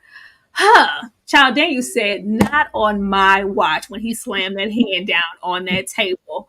More than one person in that room could have saved you. Happily ever after? I do not think so. Now we have them at this portion like, well, that's it. You know, we're about to wrap it up. We went off after that and traveled and ended up in Dubai. And, you know, it's been 80 years, almost 80 years to the day. You know, Armand thought it was it. Armand took a sigh of relief and said, finally, I don't have to be nervous up the throat area that my secret is going to be unleashed. We are okay. Daniel, come on in here. Rashid. But we have him per usual. I have some follow-up questions. We love Daniel with the good old follow-up questions. I love the fact that Daniel has been waiting and collecting every single ounce of information, even from season 1. You remember when he put all those soldiers out? there's a span to Lestat's capability to where he could have saved you. Y'all, when that scene ran back and we have my baby straining blood from the earlobe to save him, and we literally have him sitting there, and that, I think y'all called it a baby gate last live, sitting there behind that baby gate. Nobody's there because we had to point out Sam is in two places in your story. Not only is he here, but he's putting you in the coffin also. Make it make sense. Now, I'm going to come to Santi first. I want to know how you felt about this scene. And also, child, we was really trying to get Daniel up. And come on in here. We got a surprise for you. I think they was about to take Daniel out. Santiago? I don't know what was about to happen at dinner because he said, we got something special for you. I don't know what that was all about. But when I watched this, audibly, I said to myself, Daniel, you better do your job. You better do your job, Daniel. You hear me? No fear. Because at this point, he's sick and tired of being sick and tired. He said more than one person in there could have saved you. I want you to think about it. I want you to go back, baby. And when I tell you the notes in the margins will get you every single time, not only were you there for the rehearsals, like you said, oh, I was just there. Little Munchkin Land gremlin, you were the writer, the director, the producer. You were Tyler Perry. I was through. I was outdone. And when Louie started flipping them pages with his vampire manicure, I said, oh, it's over now, baby. He reading it. He took it back. He said, let me stop. He said, let me pull it up again. And when he left the room, it was up and it stuck. The only thing I'm mad about is I didn't get to see the actual beat down. We just saw the sky falling on Daniel, and Daniel, very, very slow, Daniel. That's the one note I have for you, boo-boo. If it ever goes down like that again, I need you to hurry up and exit stage left. Don't sit there looking around. Go find something to do, because when Armand's face changed, I said, Molly, you in danger, girl. You in danger. I just loved it. Daniel in them glasses, like, yeah, you thought you got away, didn't you? Absolutely not. This scene was just really intense and everything, because they really thought that this was the end of their narrative, and he opened a whole book of worms. Claudia, were you here for the direction? Because we directed, starred, wrote in it damn near. We went just yeah, he when all the lies come spilling out, what's done in the dark, shall come out in the light. We got that in this episode. The fact that he was really scribbling them notes on the side, child, and thought it wasn't going to come out. I guess he thought it burnt in the fire, and he was just as shocked as the rest of us when it came out. Shout out to Sam for turning his life around and becoming a DJ. You say he's still punk. Right, exactly. He's something, and still working in the arts in a different genre. Daniel, yeah, he was too slow getting up off that table for me. Especially in the movies when some go down and you got that one person like, oh, what's going on? Let me investigate. Like, sir, Rashid got out of there because Rashid know when it's time to get the hell out of Dodge. Okay, Daniel didn't get the memo, and that was so funny to me. But yeah, hilarious. I love that we had the planning, and hey, this is when the fact that he had it wrote in, let's just really dig. We need an animation there. I think it's a little too soon for Lestat to gaze at Louie. Like, I need you to not look at him. And even in that moment, you have Lestat go, how the hell you gonna keep Claudia from getting up out of her seat? Oh, they'll fuck her. You don't know who you're dealing with. You don't know the strength. I was like, oh, and yet and still you let my girl die. I'm still mad at you about that, but I was living for all of that. Louie, were you here for the reveal that we have been waiting on? The gremlin was a liar this whole time. We knew that though. That scene was so good because it was like Daniel had like gas trapped in his body and he needed like a burp. Like, it was just like a relief to just Louie. What's that boy name? Armand didn't save you. And he was like, girl, come on now. Like, you didn't think about it all this time. And I was very glad that he was so like impassioned about it. You know what I mean? Because Daniel was like, oh yeah, so you didn't see it coming, huh? He's very very even keeled most of the time. But in this moment, my boy was talking with some exclamations. And I just really love that. And it was shocking to me because I didn't see it coming. I was paying attention and it never dawned on me. And I feel like Louie, it never dawned on him either, because he was like, I just murdered this man. Ain't no way he gonna come all this way to save me when I just slit his throat the other day. So, I thought it was a really great scene. I was also shocked that Sam the vampire be in the feds too. I didn't see that coming either. It's always the quiet ones you got to worry about. But it just all came together because it was like, I know you last episode, you was like, why you got Sam of all people standing there? He ain't guarding nothing, because it was, it was a setup this whole time. Matter of fact, there wasn't even really just anybody there the entire time. But I just loved all the strength it took for him to get that banishment out and just the plotting and planning. And it was just killing me that we have Raglan James like, get up, get out of there. Stuff is about, and he's just like, oh, is that the ceiling? Like, Daniel, if you don't get up, and I know that Daniel was, like, I need to get all my things. If you don't get up and get out of there, Armand, you are found out to be the gremlin that you are. It's about time. You're trash, Armand. How'd you feel about this?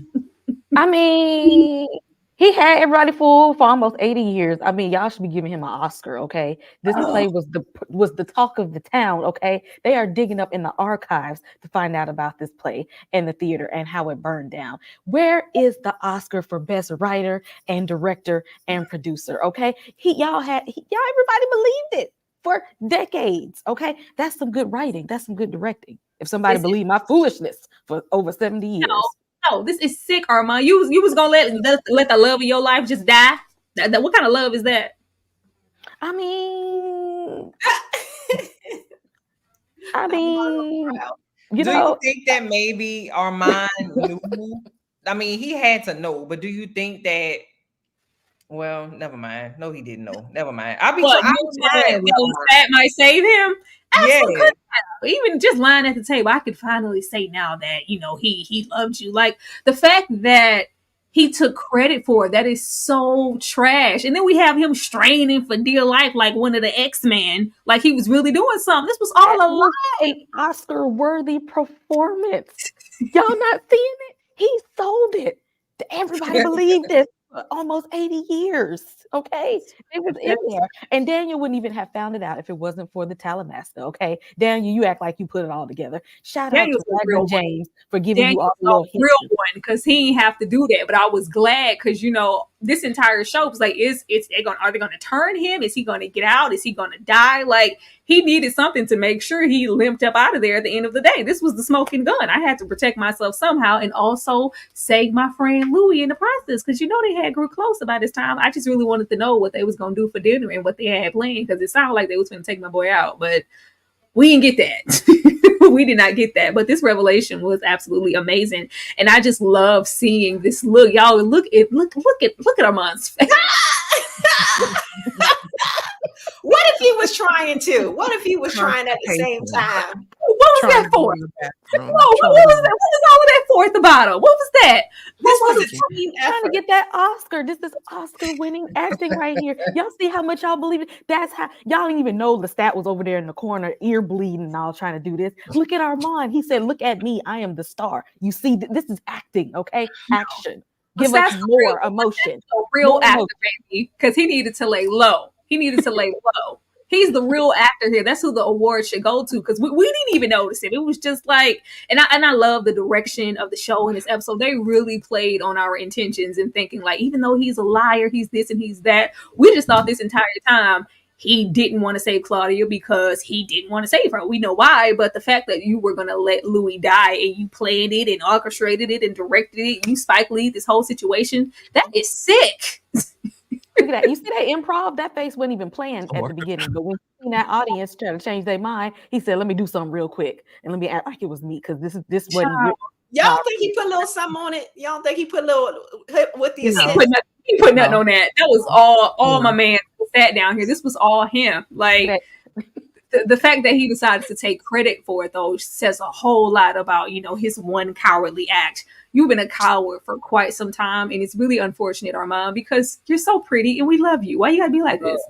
But y'all believed it. It was y'all believed it though. So whose fault is it? His or theirs? The child wasn't smart enough to figure it out 70 years ago. It's a forgery, Louie. It's a forgery. Lies. He couldn't walk that back if he tried. Well, guess what, John? You're the motherfucking improper influence. That's all that was going through my mind when this scene happened. This was giving me all the wait to exhale teas that I would ever want. Get your ish, and get out, please. If you touch Daniel, I will kill you. And of course, we see thank Daniel. Daniel's still sitting there like he doesn't have everything on a backup floppy disk. I don't understand why we were sitting there, and it was just like, well, I can't leave all of them. Get the stuff and get up out of there.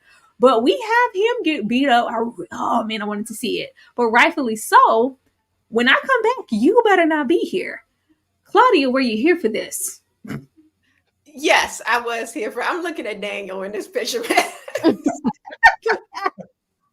Oh, hilarious. I love that when, the stuff hit the fan, all the books fell on the table. Everything scattered. I love the visual of that. Even though we didn't get to see like the fight, I feel like they did a lot with the effects that they were able to use, because I'm sure it's expensive filming this show with, for all the period clothing and, the back and forth and the powers and the visual changes. And so I feel like they made the budget work, honey, and everything looked good. So I ain't mad at it. But yeah, I don't think Louie would have hurt Daniel with whatever dinner they had cooking, because he already had like a little camaraderie with him after he found out what Armand was doing to him. Mm-hmm. But yeah, I enjoyed this.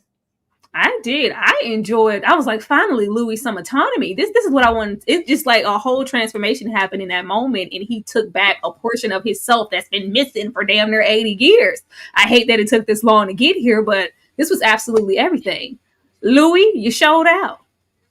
I was thinking when I was watching because I told you it annoyed me that Armand kept the books in the sky. Yeah. And so for Louie to knock Armand head between the washer and the dryer, and that's how we knew it when the books fell down, I was like, yes, that's what I need to see. I love that. But Daniel at this point is where I thought Daniel wanted to die, right? Because he had always talked about how he messed up his daughters, he messed up his marriage, the book wasn't work like his previous books or something. His like career was in the toilet, he was sick. And I'm like, baby, the way you packing up them manila folders, you want to die, sir. Because when something like this happens, you remember in The Color Purple, when I forgot what happened, when the piano man was like, time to go. And he heard, and the piano, it was like most people, when things happen and they're in an unsafe place or a place that they don't know, they usually be like, well, let me get the hell up out of here.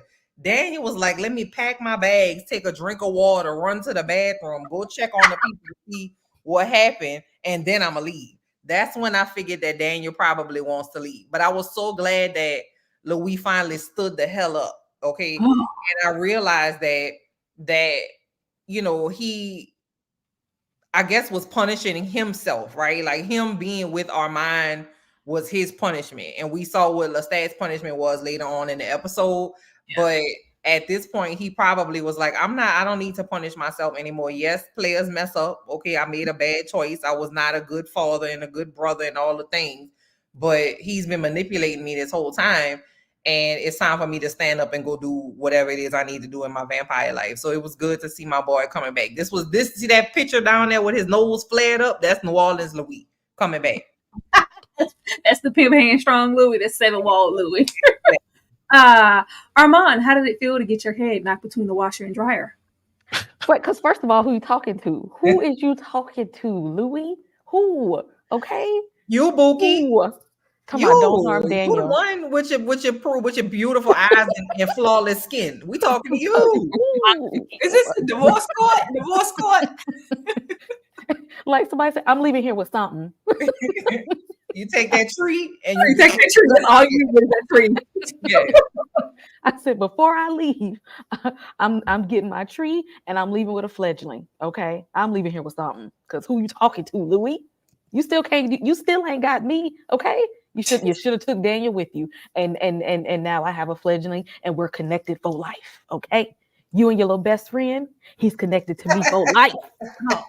Oh, shut up, mister. I have never turned anybody. It repulses. Lies. You been lying all your life. You turned Daniel so fast. Santiago, I hope that old blood tastes good to you. Baby, Santiago. I said, finally, Louie, we have broken the curse. You are out from under this spell. When he got up there and he said, "You not to touch him, understand?" I think that's how he said it. Understand? I said, "Oh." I said, "Okay, you better stand on big business, sir." I liked it. That kind of turned me on a little bit. That was the first time I think Louie didn't turn me on. I was like, "That's the first time? Okay, girl." He's been fine. Okay, he's been fine, but the weakness has been a turnoff for me. But this moment, I said, "All right now, Louie, all right." But it gave everything I needed to do. I mean, needed him to do. And then Armand just looking there like a lame duck. Look, you just look beat up in the middle of the floor. Like, oh, okay. Louie. I was like, "Louie, you better get him. And then don't be here when I get back." I loved everything about the moment except for Daniel moving in slow motion. Come on, sir. And then when they leave, and Louie's coming out and Daniel's still fumbling. And I'm like, "What are you fumbling with? Get out the house." Trying to find Rashid. Who they call my name? Then Louise sets the laptop on fire. And I said, okay. And he said, "Well, I'm going to wire $10 million to your account, Daniel. So you said, going about your business. Don't worry about Armand." I really just wish we would have gotten some insight into Daniel being turned, because that was like the thriller for me for this episode when we see that later. Oh, no. Hopefully we will, though. Hopefully we will next season and give some clarity about him. Y'all, we got some more super chats here. Let me make sure that I read them. Thank y'all. Thank you, Stephen Black, for the $5. The finale was everything, but I can get three-way with Louie and Lestat TV actors. I mean, everybody in a relationship, that vampire throuple, it would be a thing. I would honestly try to get in there with y'all. I know y'all don't want me, but I want to get in there too. That would be absolutely amazing, child. If we got a throuple, that would never happen on the show because they just hate each other so much. But it will be everything in real time. I can see why you would want that. Thank you so much, Stephen, for the $5. We think the same thoughts. Thank you, the Black Panther, for the 1999. Armand said he would have gotten away with it if it wasn't for these meddling testaments to our petty companionship. 10s across the board for everyone's looks tonight. Thank you so much, the Black Panther. It was very much given, and I wouldn't have got away with it too if it wasn't for these meddling kids. If it wasn't for Daniel, he would have made it, because he was not any of the wiser. And I just hate that. I hate that it took Louie this long to get that and take those blinders off. But I am so glad that as soon as this happened, I was on Louie team instantly. Thank you, Tisha White, for the $2. Daniel was Cookie. Lucius. Louie, I would say Lucius. Louie, he playing you. Oh Lord, I have not seen Empire in a very long time, but I just connected what you're trying to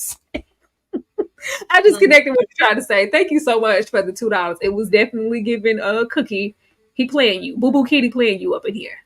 But you know what, though? It shows you how good of a journalist Daniel actually is, though, because he got that thing, saw the thing in the margin, got the script, saw the thing in the margins, asked 3.5 questions, and came to the conclusion and rocked these people world after being together for 80 years. So, he's really, he was doing his thing. And I could tell that's probably why Armand didn't want him there in the first place, because Armand was like, "Lord, this man is he's a real journalist. And if he gets down into the crux of it, he gonna blow up my spot." And that's just what Daniel did. Good job, Daniel.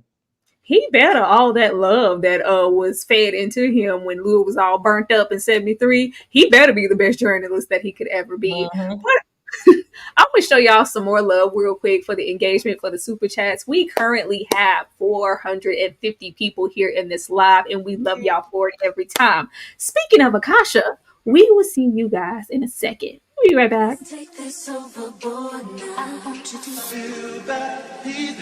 And we can ride the boogie, share that beat of love. I wanna ride the all night, working in the sun.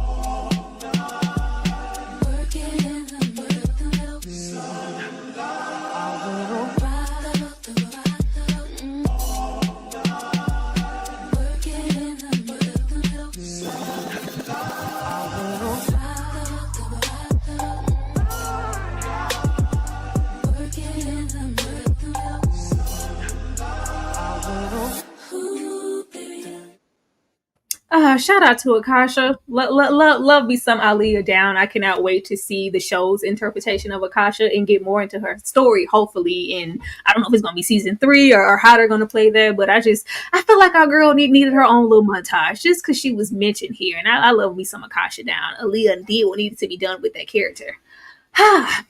Soon as Louie was in the backseat of that car and we heard the man talking in the front seat and the accent and the hurricane, and I was like, oh, he going home. We are finally full circle. I knew that we would end up with Louie going home because he left. You know, there was such negative thoughts around everybody in New Orleans, his family, the situation that happened with Lestat. So the fact that he is coming back to himself and actually going home, I loved it. I knew he was going home, but I knew what he was going home for. We have this little man down here in the corner. First of all, I was here for the historic moment, and I love that New Orleans is filled with so much history. You can go a block and a half down, and you're gonna get some history somewhere in New Orleans. And the fact that we have Louie standing there listening to his own history, and of course we get it wrong, because why wouldn't we? That's what we do, and he's just really reflecting, and we see this young man down here going to gather these rats. I already knew where we were going, y'all, and when I tell you, I was just completely ecstatic when we got there. Because who's in New Orleans? Stayed in New Orleans and has never, ever, ever left. One gonna leave. Surrey Pauls. Because I'm going to stay here. This is where you've been existing. No, this is where I've been living. The likeness of Lestat to only only Lestat can, to try to have some dignity in this moment, and we see that he is living in degradation and scarlet child. He's a shell of his former self, and I just love the idea that the both of them have pretty much been suffering this entire time. Y'all been suffering for 80 years. 80 years. Everything about this moment was beautiful to me, and I shed a tear this moment, y'all. I couldn't be a thug no more. I could not be a thug anymore. Like it was a brief tear, but a tear nonetheless, because this was like breathtakingly beautiful and superb acting. As you know, everybody on this panel has stated, if they don't get some awards or something, like they need praise for this. Louie, I am going to come to you first. How did you feel about Louie finally going home, that allure about what once was, and finding Lestat in this state? I mean, you can imagine how I was, baby. I was very excited. I loved it. And then, you know, what's incredible is that they're on a back lot. They're actually not in New Orleans filming that scene, you know what I mean? But when I tell you the accuracy, baby, I was trying to figure out what street that was. It was like I knew the street. I just didn't know where, you know, in the French Quarter it was. It was very, very accurate. And I love that as soon as Louie was able to let go of, because Louie was in mourning. Okay, Louie dressed in all black, never had any fun. His idea of fun with Armand was to go to the library and look at the ceiling. Okay, that's not what he would have done, right? Louie was from New Orleans, a very lively, vibrant place with lively, vibrant people. And when he got with Armand, he had to let all of that go, right? To live in this life with him and go stare at the ceiling and with a beige pillow and all of that jazz. So when he got back home and he was able to talk to people the way that he usually talked, because the way that he was speaking in Dubai with Armand is not how Louie speaks. And I've been saying that since day one.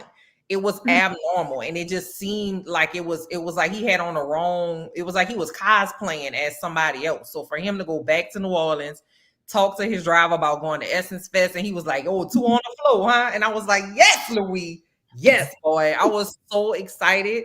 And then, you know, I think the reunion with he and Lestat was absolutely beautiful. I'm not a crier, but when I tell you the slow rollers was slow rolling because it was absolutely fantastic. They both have been punishing themselves. They both have been in mourning because they know they were her fathers, right? And they loved her, but they abused her. They were not good to her. They didn't protect her. They didn't support her. They didn't teach her anything. And she died because of it. And they know that. And so because they had all these things happen, and then they had to be apart from each other and couldn't even help each other go through this thing that they had done together, they finally found each other. And when Louis told Lestat, thank you, and then when Lestat told Louis, when Lestat was like, did you hurt yourself? Baby, listen, take me out. Take me out. I wasn't no more good. This was superb acting. And I also want to say, and I'm gonna stop talking because I'm long-winded. You could tell that the relationship that Sam Reed and Jacob Anderson as people have is good. You could tell they are solid because there was a chemistry there that you can't have with somebody that you don't get down with. Like, you have to have that trust in somebody to be able to perform and pull off something like that. And it was just really, really good to see. The hurricane sounds was triggering to you, girl. But other than that, I'm good with it. It was perfect. It was perfection. Because did you hurt yourself? Oh my God. Take me out. Oh, child, now did you hurt so the fact that we roll up in 2024 and to the date, we know the date, the time, the hour that you called me. Like, I remember, like, I was like, oh, this is so much. Child, Louis had me as selfish. I was selfish. I wanted you to suffer because I was like, oh yes, come on, Louis, because we know you selfish as hell. Speaking of that, Claudia, Claudia. I love this scene. Shout out again to the set designers and all of that. It was spectacular. Look at Lestat. When I feel bad because when you have a breakup and there's this reconciliation, at least when you see your ex, you would hope that you're at your best. And this man has been living in squalor, right? By his own design. And is it because he felt that guilt about Claudia as it's been haunting him this whole time? And it made me think, was that also the reason why he didn't tell Louis that he saved him when they confronted him back at when it happened? Was this all to punish himself for what he did to his daughter? And when he was playing that little plank piano, just practicing with nothing, and just a beautiful scene. And we got to see their silhouettes as the hurricane was coming around them, and we don't hear what it is that they say to each other in the end. And I'm so curious to what was said. Clearly was some forgiveness there, but what were the words? I want to know so badly. But yeah, it was good. Yeah, this was most definitely giving. This is what I feel like I deserve. So this is Lestat is feeding on rats. that should be enough of a transition there. But this was all giving. This is what I deserve, and him just really admitting. I was just here for Louis admitting, like, I had a major hand in this. I brought her. I made you turn her. I was being selfish. I wanted you to suffer. Like, don't feel like this is all your fault. And even Lestat just being tormented at the fact that I allowed this to happen to her and I can't get it out of my mind. And she looked at me like a fault, but I didn't know how to be that. I was never that to her. So it was a very emotional scene. Santi? Yeah, when he was in the back of the truck and the man was talking about Ralph Tresvant, I said, okay, we home. And I feel like we needed this full circle moment. Like I said, just for the closure of it all, because there were so many words unsaid. And so when he's on the street and he sees this little street urchin, which pissed me off because how dare you ask, this is Louis? Get out of here. Get out of here right now. Okay, because you're about to piss me off because you don't know nothing about this history. Lestat was like, be excused. But the exchange was so beautiful. And when they are embracing as the hurricane and the world is falling down around them, it reminded me of a line from that song, Moody's Mood for Love, that our love could endure a hurricane. Like, I just thought this was so poetic and so beautiful. And this is really the first time, you guys, that we have fully seen Lestat stripped down. No armor, no bravado, no extraness, and he's giving his heart. And it's not even romantic at all. This is just like I loved you as my friend. You were my companion. I'm your maker. Like it was so touching. And it was beautiful. And when he said 9/8/1973, 9/8/1970, that's when he called me, you hurt yourself. Oh, girl, that was the moment. Do you hear me? Chills. A G cried real tears. It gave that closure. It gave, I've done the most to you. And when that single tear came down like glory, except it was blood this time. Baby, listen. And then not only that, but when Louie turns around and says, I was lost. The gift you gave me, I viewed it as a curse. He was like, I apologize. He's like, you gave me something that people would, die for, literally. But I misappropriated it for so long, thinking woe is me, and I was selfish. I said, Louie, you better take accountability. You better finally self-actualize. Like, it just gave everything you need. This was one of the most perfect moments in television, at least that I've seen this year, probably for some years, right? The chef's kiss, the writers. That's it. Yeah. Kay, Armand, were you crying behind those blade shades or what? Let me tell you something. I don't cry watching TV. I don't cry. But when Lestat said September 8th, 1973, and he living in his own purgatory and that hair was still moving, shed a thug tear. It was a thug tear. That's acting. That's acting right there. And did you see the metaphors of when Armand called Lestat a hurricane, when he said you can't script a hurricane, and they're both standing there in a hurricane in the midst of that, and they're not even paying attention to the weather going on around them.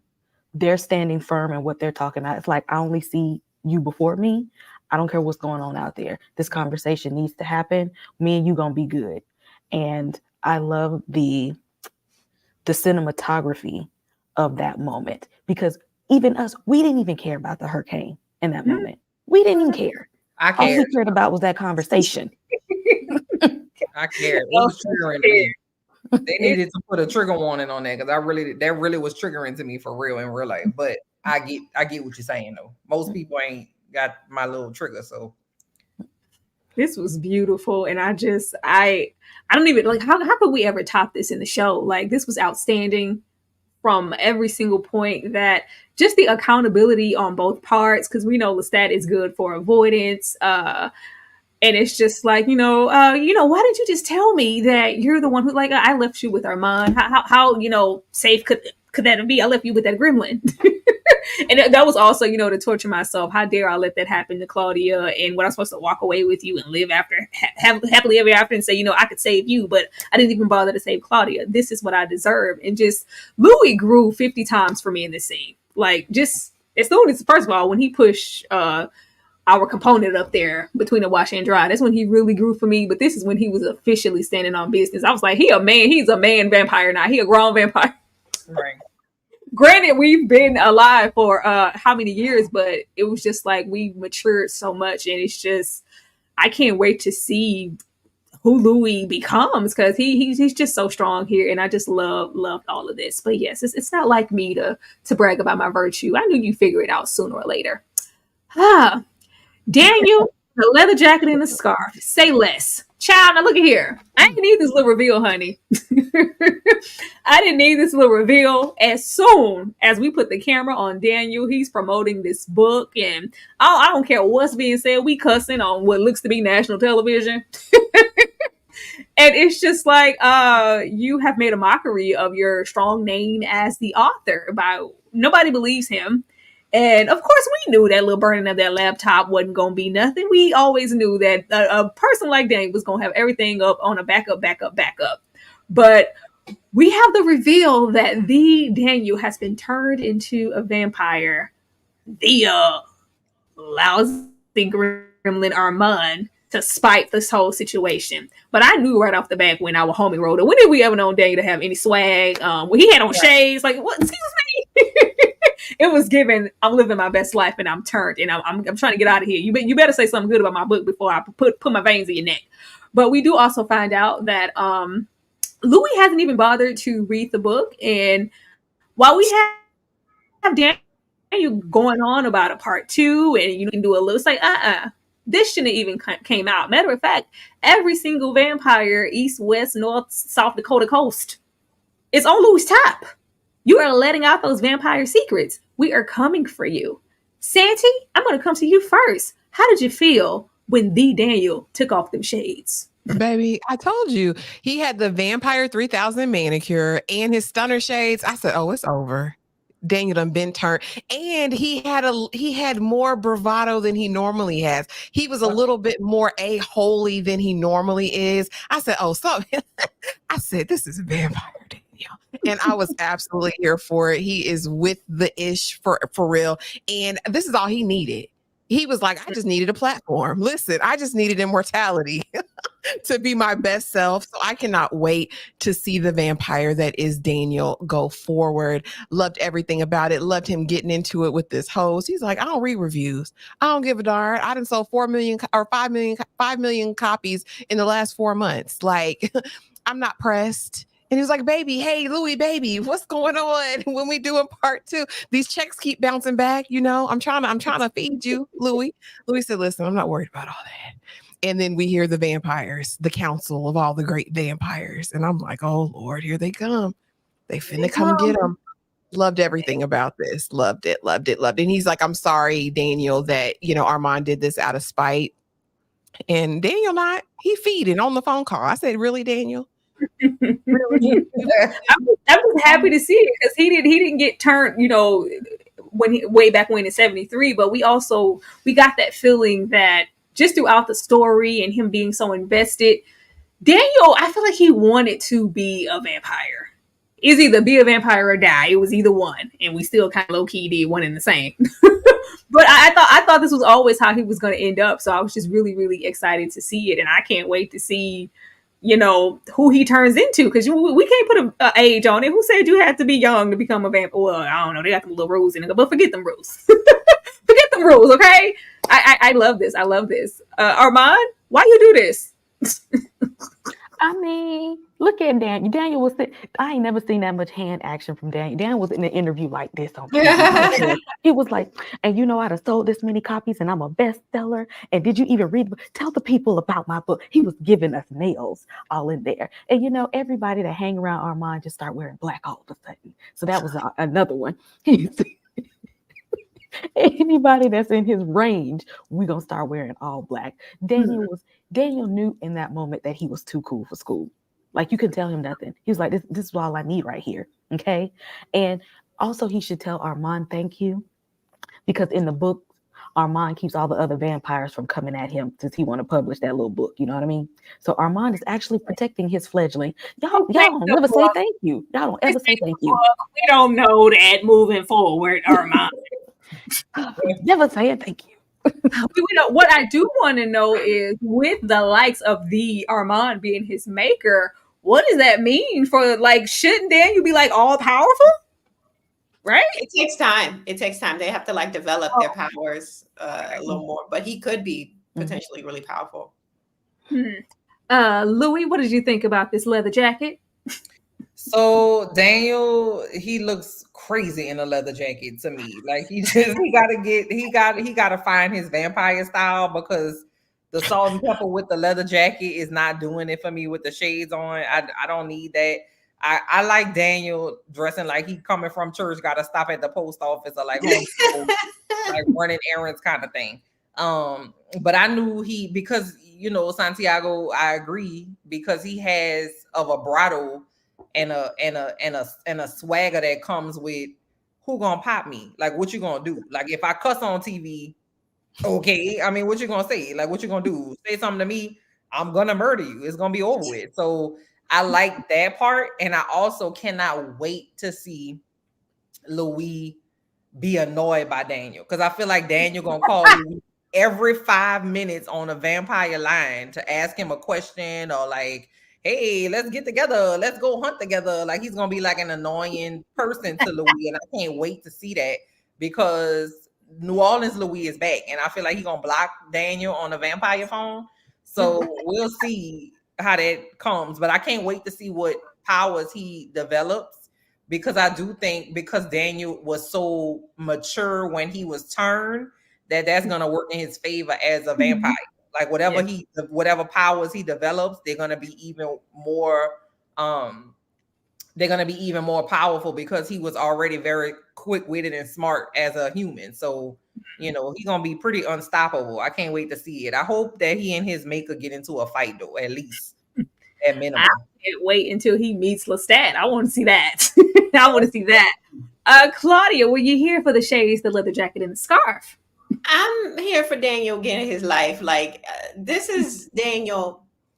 Daniel with immortality is about to be a problem, right? He's back to how he was when he was just a young tyke, 25 or however he was in that episode, and he was on everything. He about to be back on that booger sugar in no time. He's doing it all. That's the only thing that stopped him from doing it was the fact that he could die from it. And now that's no longer the case. He about to be turned out. I already know, right in the books, high as a kite.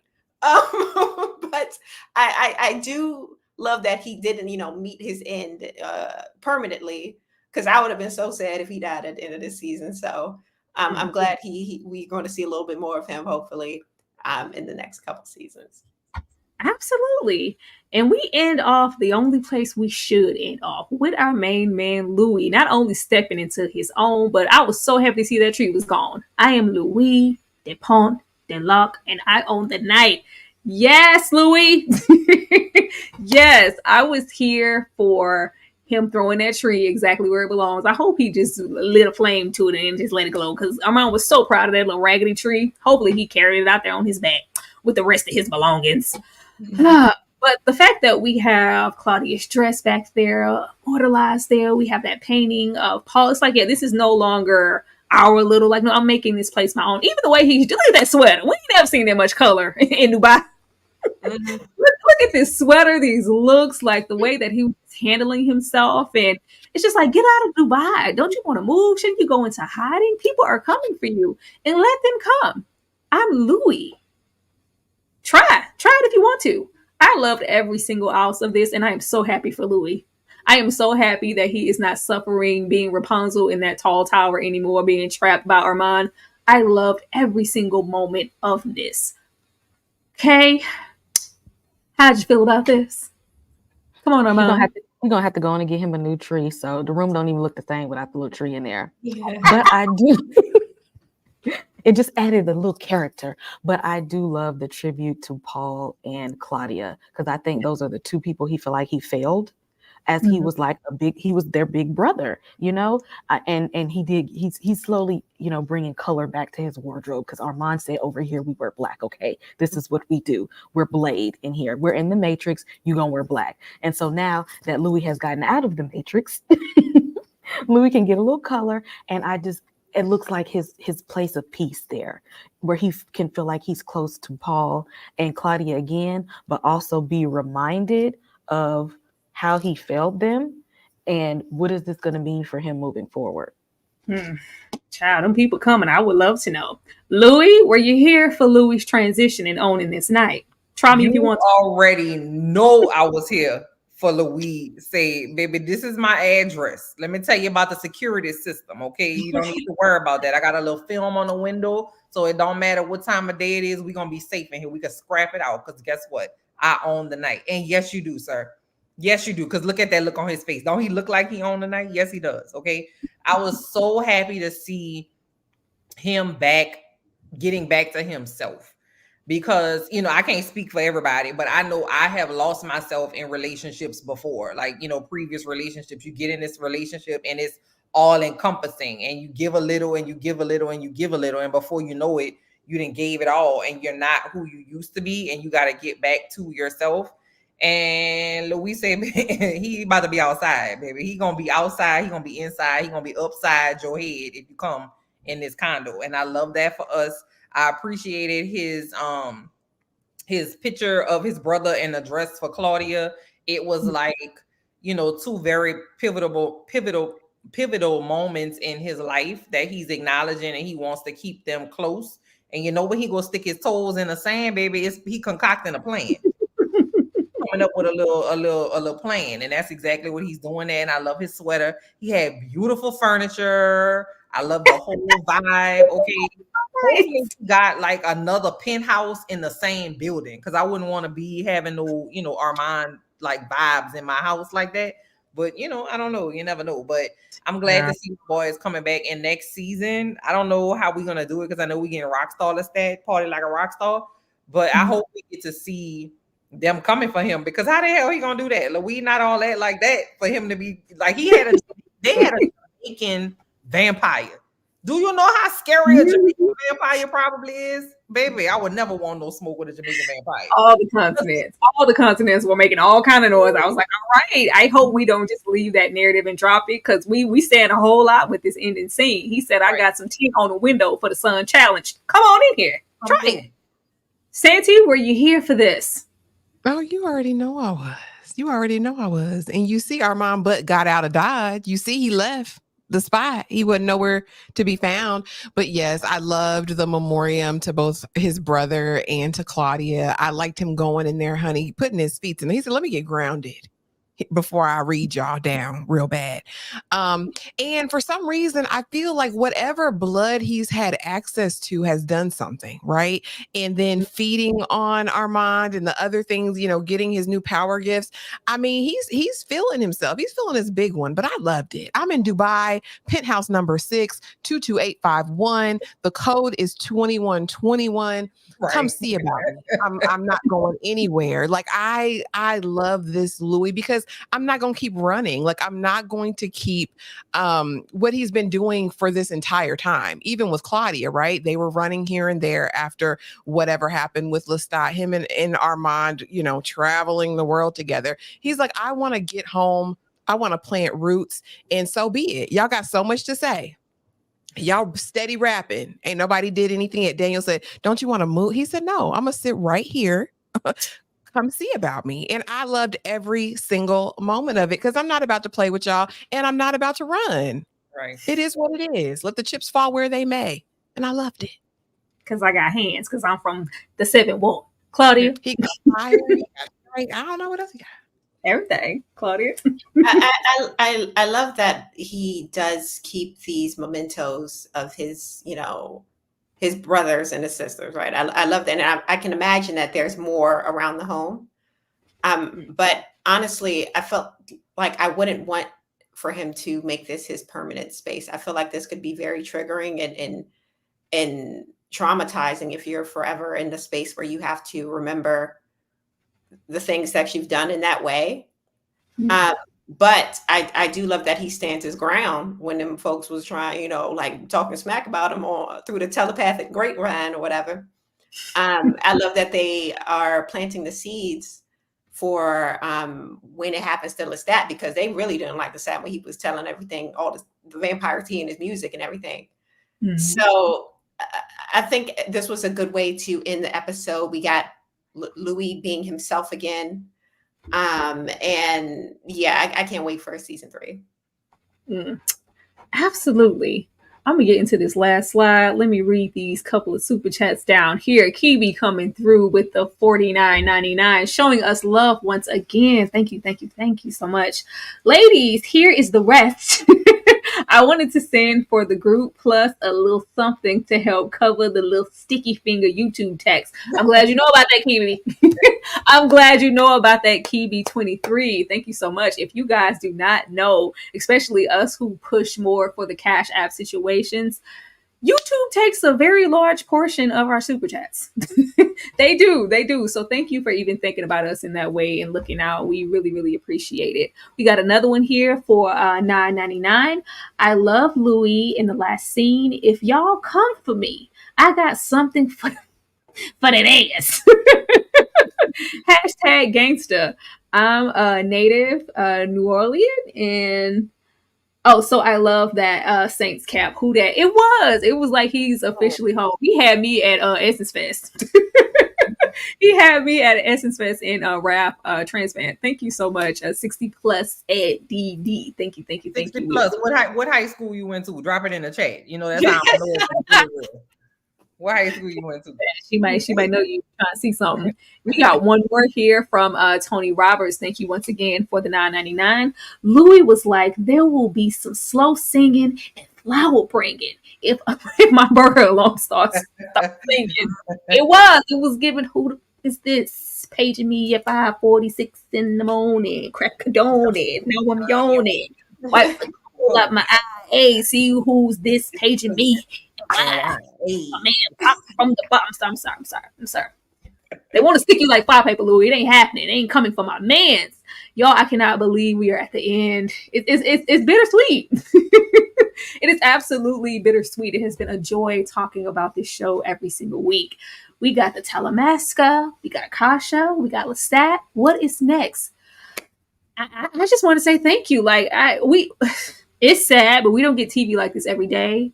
We don't get shows that we live like this for all the time. Y'all, we ain't jumping up to cosplay for a whole lot of stuff. We just not. We just not, because it's just the writing isn't there. The execution of the show, the cinematography, the work, all the effort put into everything in the show has just been amazing to reflect on. And you guys have been amazing. The chat has been amazing. I just want to thank everybody here on the panel and everybody in this chat. Like, I'm getting emotional. Like, y'all don't know how it is as reviewers to find stuff y'all want to really talk about. And I know I can't speak for everybody here, but I have loved every bit of talking about this show with enthusiasm. If you guys couldn't tell about the panel, we love it. But Santi, I'm going to come to you first. What are you looking forward to for season 3? And just what are your thoughts on the show overall after we come to an end? This is, y'all know they ran it up. Y'all ran it up. Period. Everybody in the chat, thank you so much. Those recap videos, y'all really did y'all big one. The support has been unreal. The community has been amazing. But outside of that, the show has been incredible. Literally a joy to watch. When I tell you we'd be in our little group chat like, oh my gosh, I can't wait. We would finish this live and be like, oh my gosh. Sunday, actually, after we watched the episode early in the morning, we'd be like, girl, did you see? Oh my gosh, I cannot wait until next week. What they gonna do to us? And so it's rare that you find shows that are so compelling and that are a joy to create content for. So yeah, kudos to the showrunners, the actors, the producers, the set designers, the costume designers, everyone who had a piece in this production. Season 2 was spectacular. Hear me, okay? Now, as far as season 3, I want to see Lestat on tour. I want to see what Rockstar Lestat gives and who he's gonna unalive because they missed a note. I have to see it. I want to see it. And of course, I want to see more Louie. I want to see what that's going to result in. I want to see Lestat Mama because I heard Gabrielle is coming.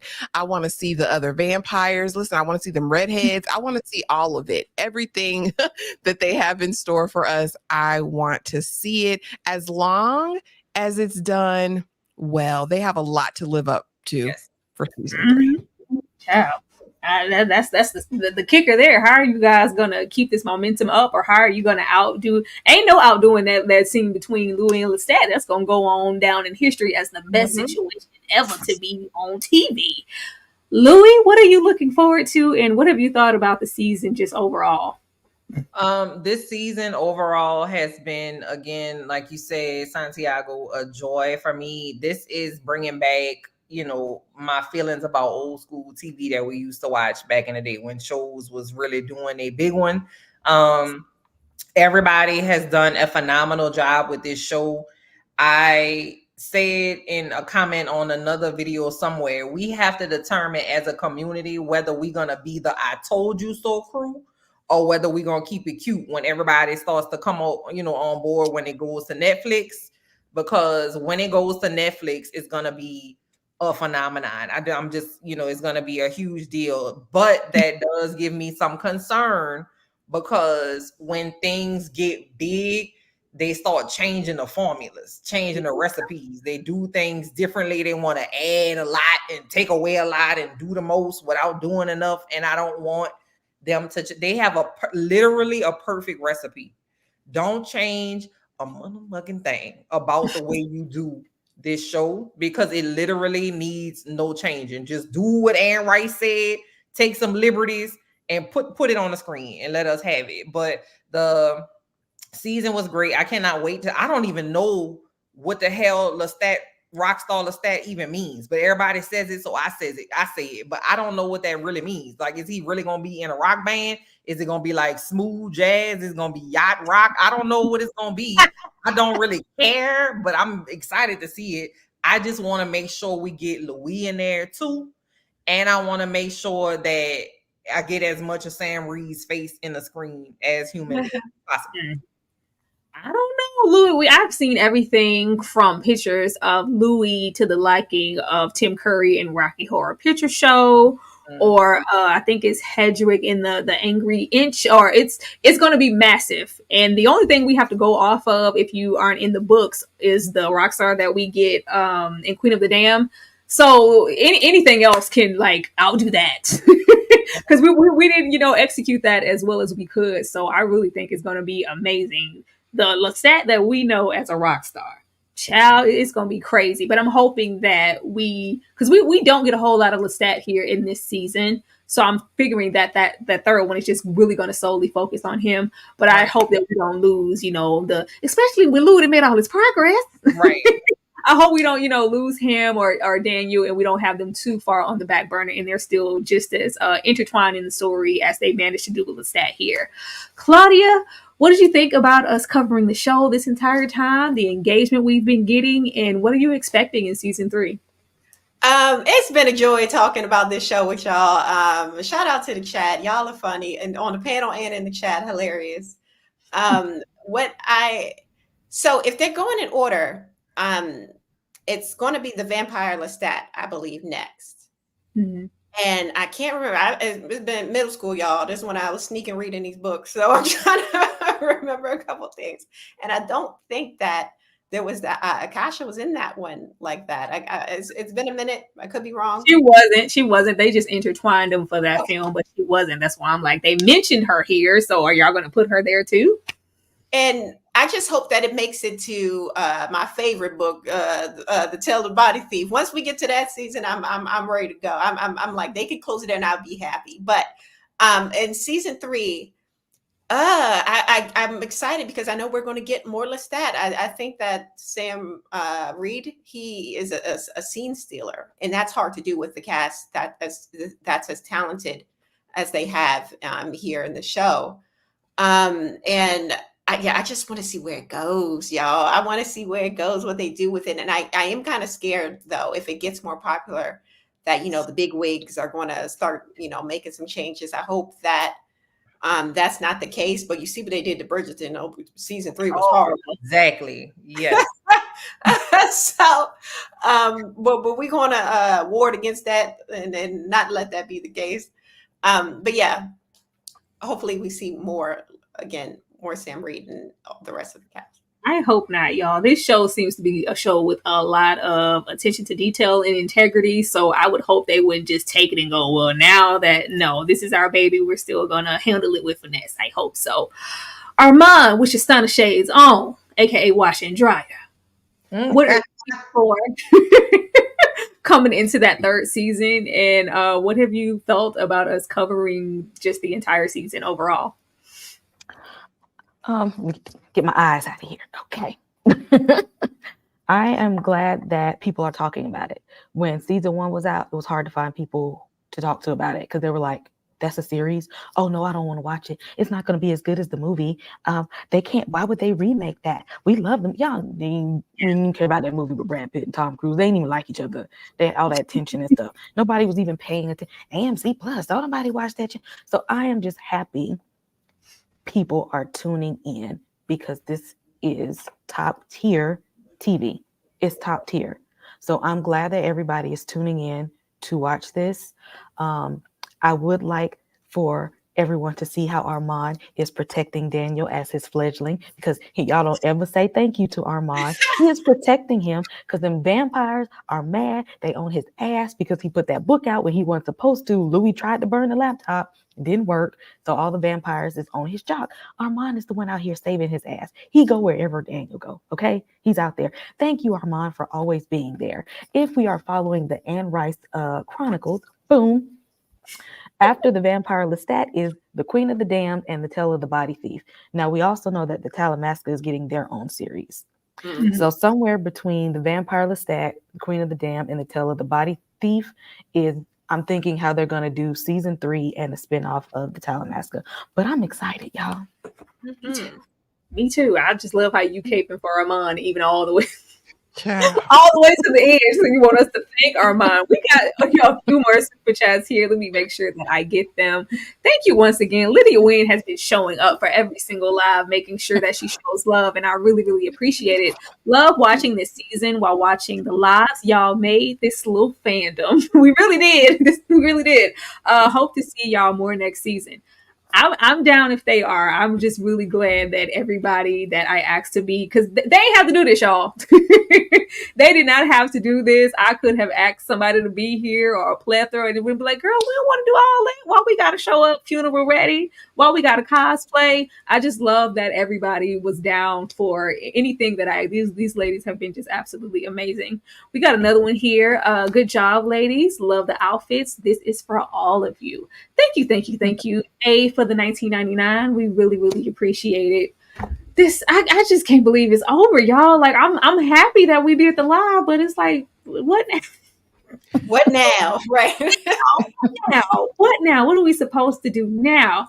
But of course, per usual, let me show you guys some love, and we will be on our way out. Know what to do. Let me find Louie and send us off on the right note, because Louie showed up and showed out for the finale, and we love that for him. We be right back, y'all. I was on the plane with the wine. They call me Whitley. I told the hell name. Listening the baddest in the school, the baddest in the game. Excuse me, honey, but nobody's in my lane. When you was in New York, you was Yankee. I was with bass. I was pitching the Frankie. These so cranky, hit him a hanky. My mommy, I'm cold. Give me my blankie. Flyer than the kite. I get higher than my pencil. Keep the snow white. I'm the white by the bundle. Duck the cookies up, till they crumble. Don't be acting like the Cardinals gon' rumble. Cause I'm a stealer. Fresh this out the dealer. All the dope boys gon' feel her. Love so sick, I need a healer. It's my concealer. I be out in Queens and I pick a 4 week for wheelers. I'm a big deal. That's why I get more than a big deal. With the fans, I'm getting the montage. I think I have a rap my unchained. Baby think this bitch shine my shoes. You know I keep a bad. Let me stain your boobs. I'm the only thing hopping like a kangaroo. I mean the only thing popping like a can of brew. Listen, you should buy a 16 cause I like a child. The 808 woof woof. Thank you. Welcome back, Louie. I'm gonna read this one comment before I let the people know where they can find you guys. I'm gonna miss y'all. I wanted to highlight this comment and thank you. We are here often, you guys. I love the fact that you guys showed up so heavily engaged for this show, but I would love it even more if you guys showed up for the other things also. Because I know that we are all covering some things together, some things individually, and we would love to get this much engagement and support for everything. We go live quite often recently together, so if you guys could show up, we give the same energy on everything. We give the same energy here. We give the same energy for the boys. We'll give the same energy tomorrow when we recap a film, a documentary, whatever it is. We gave the same energy yesterday when we had a live discussion for Supercell. Support it, y'all. Support it. We are always here. There is no that you can miss the show, but there's no reason to miss us. We ain't going nowhere. We are absolutely not going anywhere. But Santi, I'm going to come to you first to let the people know what you have going on your channel next and where they can come to find and support you. Go ahead, Santi. Absolutely. Thank y'all so much for being here. We love y'all. We love y'all for real. Like, that's just it. Amazing, amazing, amazing. But y'all know, hit the subscribe button, hit the notification bell so you don't miss anything, because I post darn near every single day. Okay. Tomorrow we will be live to discuss Young, Wild, Free. Actually a film that premiered at Sundance last year, but is now on BET Plus. And I think it's going to be a really great watch. And don't forget, Friday we have The Boys, and the mid-season finale I have on Saturday of Power Book 2 Ghost. So y'all, and everything in between, y'all already know, post every day. So just hit that notification bell and check the community tab, because I post on there every day as well. But we appreciate y'all. Thank you so much for the love. And thank you, Tyra. Shout out to Tyra, y'all, for her diligent work in hosting every single one of these lives, the dance breaks, the edit, the amount of time and care and love and creativity that it takes. Show her some love, y'all. If you're not subscribed to Struggle Reviews TV, please head on over, subscribe, hit the like button, hit the notification bell, because she deserves all the love and all the subs. Y'all, this is what Ashley's channel looks like. Thank you. Thank you so much, Ashley. It's been a joy, and I love to do it. If y'all show up, if y'all build it, we gonna show up for you every single time. But you guys, this is what Ashley's channel looks like. Be sure to get over there and support her. She is growing at this point like a weed. We are on our way to 4,000 subscribers, so make sure you get her there even quicker. Thank you. Kay over there with the books, because she reading. We're gonna go back to Kay, because you got too into this Armand character. I'm sick of it. Kay, I'm gonna come to you next to let the people know what you have going on over there on the Fifth Wall, as well as your Horror and Hooch podcast. Go ahead, Kay. Yes, horror fans, I need y'all to go ahead and hit that subscribe button. For the Fifth Wall, we have reviews for Godzilla -1, Mayfair Witches, Sting, Imaginary, Tarot, The Watchers, Evil, House of Dragon, The Boys, X-Men 97, and of course, reaction videos for Interview with the Vampire. So if you're a nerd, if you love horror, and you need something to watch, I need you to come on and hit that button. Armand Hive for life. Come on. And I like to read. So what else you need? I'm over here looking at these comments. Somebody said, how can they get us on that Interview with the Vampire press tour? We need to be there. That's right. Say that again. I mean, we trying to figure out that too. But you guys, this is what the Fifth Wall looks like. Once again, Kay is really gunning for that 1,000 subs. If you guys could support her in that journey, that would be absolutely great. Go like and run her stuff up. We would appreciate it. Next, I'm gonna come to I don't like windows when they close, because girl, you had a hard night life. You had a hard time this season, and went out like the thug that you are. See, let the people know why you are so superior. Go ahead. Hey y'all. So I'm Claudia tonight, but usually I am See the Superior. You can join me on my YouTube channel called See the Superior, and on all social media platforms, See the Superior. So coming up, I'm going to be doing a couple book reviews. The next book I'm going to be reading, if y'all want to read along, it's called You Shouldn't Have Come Here by Geneva Rose. I'm excited. It's going to be great. Also, I'm going to be dropping another short on my channel this week. And later this week, we're going to be discussing the next episode of my adventures with Superman over on my sister channel on Popular Review Entertainment. So yeah, doing all the things. Join me. Oh, and also, if you like to cosplay like I do, I'm going to be at BlurredCon the weekend after next. So pull up on me, say what's up, and subscribe to my channel. Absolutely. I love the little cutesy. Pull up on me. Say what's up with my Claudia dress. Pull up on me. This is what See the Superior's channel looks like. She is also trying to get her way to those 1,000 subs, that good old threshold. So get over there and support her as much as you possibly can. Last but not least, the good old Louie Deluxe, who said the windows got tint, you can come find me. Elle, let the people know what you have going on your channel. Go ahead, Elle. Thank you so much, Tyra, for having me. This has been so much fun. Nobody I know is watching the show, so this is my outlet, babe. I'll be ready to talk. Okay, so I have enjoyed this thoroughly. Please check out my channel. I am sad that Interview with the Vampire is over, but I will be dropping a review for House of the Dragon tomorrow, and then I'll be dropping my review for season 3 of The Bear. I got thoughts, Lord. So if you love recaps, reviews that are funny, and love to talk about movies and TV shows, my channel is the one. Go ahead and subscribe. Hit that bell for the notification. I'm also going to be doing a live for my birthday, which is in a couple weeks. Yeah. So I just want to hang out. I don't want to do anything for my birthday this year. I just want to stay home and eat like trans fats and like cholesterol and stuff. So I'll be doing that. And I was like, let's get with the homies on YouTube and we can just eat and have snacks together for my birthday. So if y'all want to come by, I'll be dropping the little date and time for that on my community tab. So check that out as well. Oh yeah, I'm here for that. I will be bringing the guacamole and chips. I'm coming to that. Y'all, this is what L. You got me hungry. You know, we've been sitting here. My stomach. L is very close to 10,000 subscribers. Y'all stop playing and get my girl over there. That is a major milestone in these YouTube streets, and I know that she would love to get there. So go and support LB on her channel. We love to see it. I don't even want to. Let me make sure, because y'all know I gotta make sure I'm getting out of here and I didn't leave nobody's.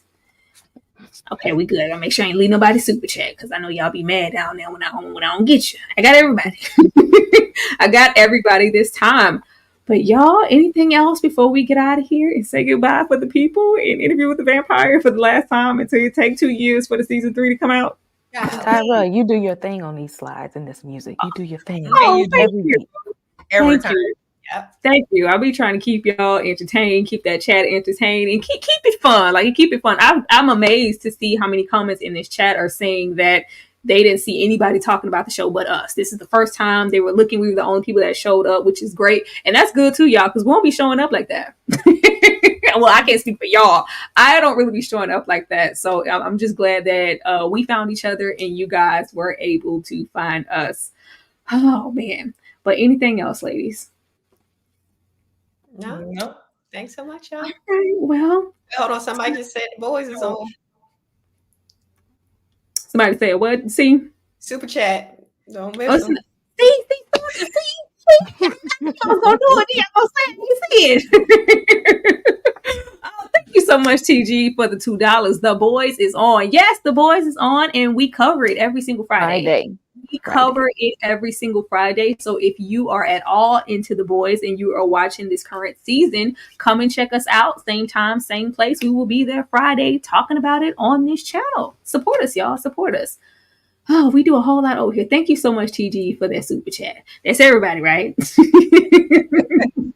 And ladies, 3, 2, 1. I need a cheese. I need a pose for the screenshot I'm about to take y'all at the end of this live. Oh, no, you're not. 1, 2, 3, cheese. Wonderful. Good night, y'all.